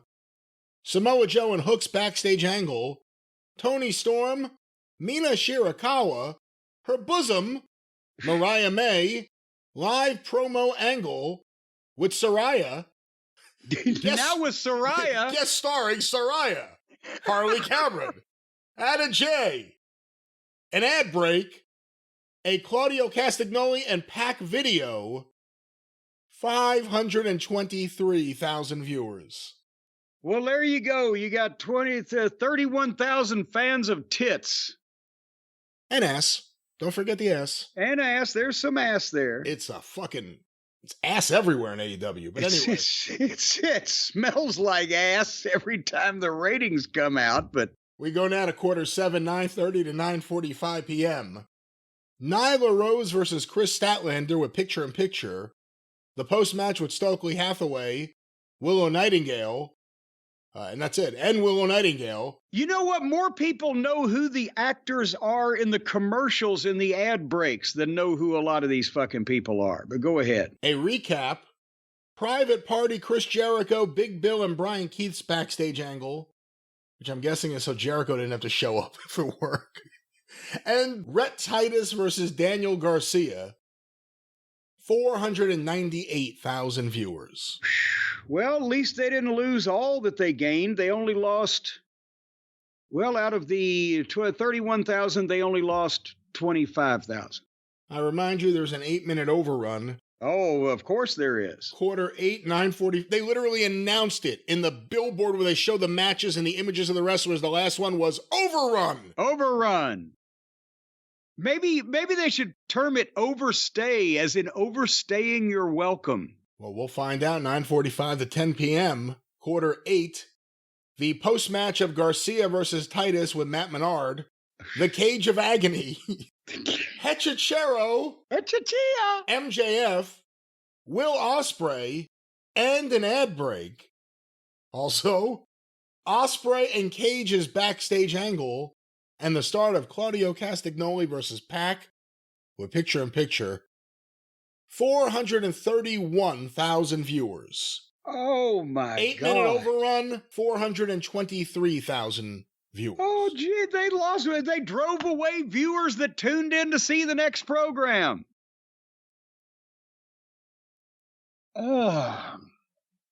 So, on the positive side, they didn't lose as big a percentage of their overall audience as the audience they started with as they usually do. They only went from 586,000 to 423,000. They've done quarter hours that have lost more people than that. That's only 163,000 people. But the problem was when they were losing people, that many people in a quarter, they started with like 900 grand. What could this be? I mean, again, the show's been bad. We haven't been surprised the ratings keep going down even with competition or without it. I'm not surprised they end up with these numbers. I'm surprised it happened this week. What do you think? I mean, again, no Big Bang Theory. And obviously, we had no idea just how important that lead-in was to this show. Well, again, if they didn't want to watch the show when they watch the Big Bang Theory every week, if they don't want to watch the show that's on after it, then they could just change the channel. Is that the only... we might as well sit here and watch this wrestling show for a while, even though it's not something we really want to. But when Big Bang Theory isn't on, they don't miss it. So again, we're looking at outside forces. A concert streaming... sports on other channels, The NBA Finals didn't fucking hurt him. That was over. This was not against the NBA Finals, correct? No, the NBA Finals are over. I mean, there's hockey still happening in baseball. Oh, there's hockey? Oh, there's goddamn badminton, too. And I bet you I don't think they get in prime time badminton for the They're record. playing a mean game of croquet somewhere. Again, not prime time. But unless there's a specific channel, the croquet channel. But we're looking at all these outside things it could be. Let's look. Could it have been people were just outside? But did they just go outside and say, no, we don't want to watch television? I like Roosh. You haven't. But even with me liking him, he hasn't been used well. He doesn't mean much to the casual viewer, whatever that may mean to whoever it may mean it to. He's in the opening thing with MJF, leading to MJF starting a feud with Hechicero. Again, another name no one knows. Orange Cassidy. I've been saying it, if not warning people for a long time. You've been saying it. It's not just what you think of him. This is 5 years of this. He's not a net positive for the show. And he drags everyone else in every segment down with him. Swerve's been booked into oblivion already. People like Ospreay, unfortunately, you're at the point now you're waiting for them to fuck it up. You had a bunch of people in an 8-man tag. Out of nowhere. Just an 8-man tag to drive off another 50,000 viewers. Why? Why? Why are you dedicating your TV time just to get a bunch of people out there? And then it keeps going. Jericho wasn't even on with his stupid segment on this show. You have the women's segments, which drive people off regularly. The Young Bucks, who regularly drive people off, are in one of the main things. There's no one that actually interests people on this show. How much money do they spend for Cody to sit there and say bitch in a bad accent once a week? And Tony will say everything's great. We're all wrong. It doesn't matter how many years you've been watching wrestling or how much you know your stuff. You're wrong. Tony's right. This is good stuff. Good run of TV shows. Everything's great. What do you think TBS thinks? What did you say? Oh no, everything's great. Well, there it is. Everything's great. A good run. And It was a good run while it lasted. Claudio versus Pac in the main event. If you wanted that to mean anything to any fans, it should have happened like 6 years ago. I think it did in NXT way back. But that's my point. Like, what is this show? Where are the main eventers? Where are the stars? Where are the interesting things happening? You can't wait to see what's going to happen next. Who's on whose side? Who's mad at who and why in a logical fashion? Just simple shit like that. Boy, I'm dying to know what the story is with this rating. Again, there's a lot of things that go together. The bad booking, the lack of star power, the lack of big banging.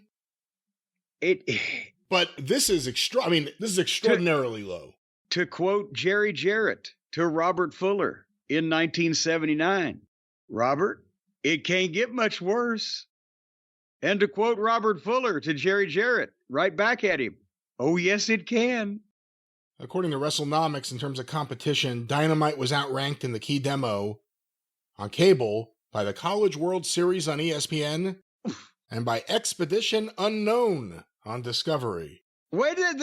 So people watched a show where they were taking a trip to somewhere they didn't even know where they were going? And that was viewed by more people. Well, remember when we laughed when TNA was on Destination America and then Pop TV? And we were laughing at some of the programs that were on those various networks. Apparently, maybe now those would outrate this fine show. We got to see what next week is. Next week's got to be up. It certainly will be. I mean, just because it can't go much lower. It can't. Oh, yes, it can. Right but now, I don't think it will. I would be stunned. Yeah, I would be stunned. 0.16 in the key demo. I mean, that's the one thing people always hold up. Well, they did good in the key demo. They got killed in the key demo. That's awful. Right up there with a charity telethon, isn't it?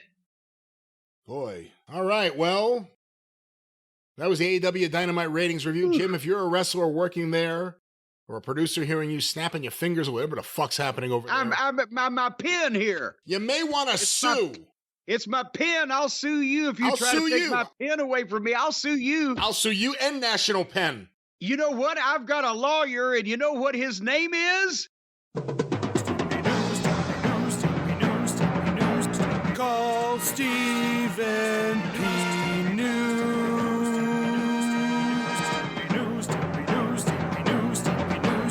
If you need to sue.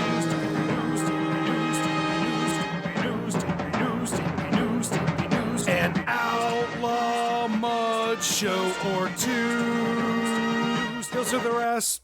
Yes, ladies and gentlemen, if you happen to be a talented individual who has suddenly been sucked into some kind of producer's Max Bialystock scheme to create the worst show in recorded history as a way to launder some kind of money, or whatever else is going on over there, and you feel that you have been put on a television program that is seen by fewer people than the top 5 gangsters in the witness protection program, then we know who you need to call to get your rights restored, and that is the incomparable Stephen P. New at newlawoffice.com, 877-50-STEVE, because he will cut through all the bullshit, the chit-chat, the riff-raff, and the dingleberries and get to the meat of the matter, and that is gaining you justice in a court of American law. Even if he has to take a baseball bat made of good old American pine and wear somebody out with it. Figuratively speaking, of course. Stephen P. New is the man for you. 877-50-STEVE.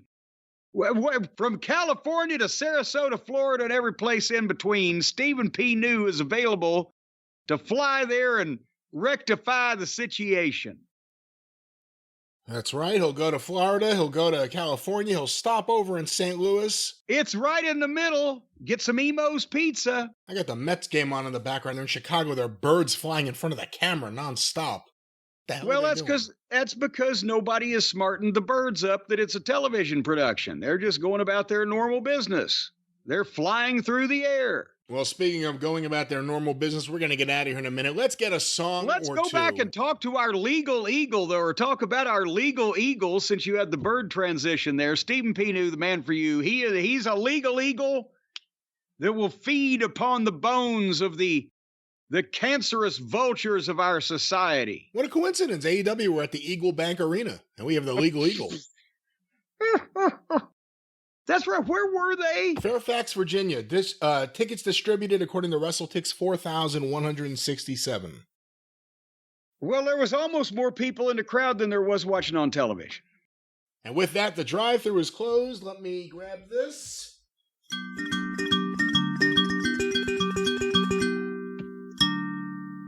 All right there, Mr. Peppy. Oh, let me make you a little happier.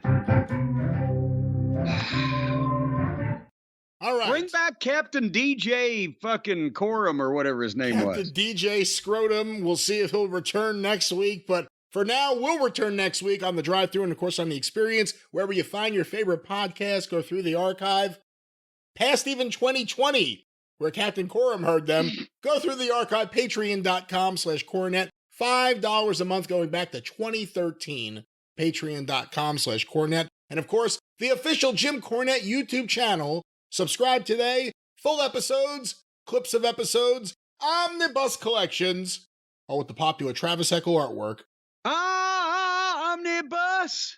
Oh, omnibus! The official Jim Cornette YouTube channel. You can follow Jim on Twitter at The Jim Cornette. You can follow me on Twitter at Great Brian Last. You can follow the AEW Ratings Disaster on Twitter as well. It's all over the place right now. The Wrestling News, you'll hear about it there. TheWrestlingNews.com or wherever you find your favorite podcast for your free daily wrestling morning newscast from The Wrestling News. Cornette's Collectibles, JimCornette.com. What's going on, Jim? Figures are being shipped out as we speak by the Feather Bottoms. As a matter of fact, since we time traveled, another big bundle has been carted off by him in his truck, and they will be flinging them out now to the awaiting customers, and you can order more at JimCornette.com. That's right, at JimCornette.com. And of course, if one of them gets flung right into your face, you may want to sue Stephen P. New. Well, not him. He'll sue for you on your behalf. Yes, don't sue him. He won't hit you with anything unless you sue him. 877-50-STEVE. Of course, you can get even with Steven at newlawoffice.com. But until whenever, I don't know what day it is, we're coming up on the experience, and that's coming up. And this here will be back next week. For Jim Cornette, I'm the great Brian Last. Tally ho!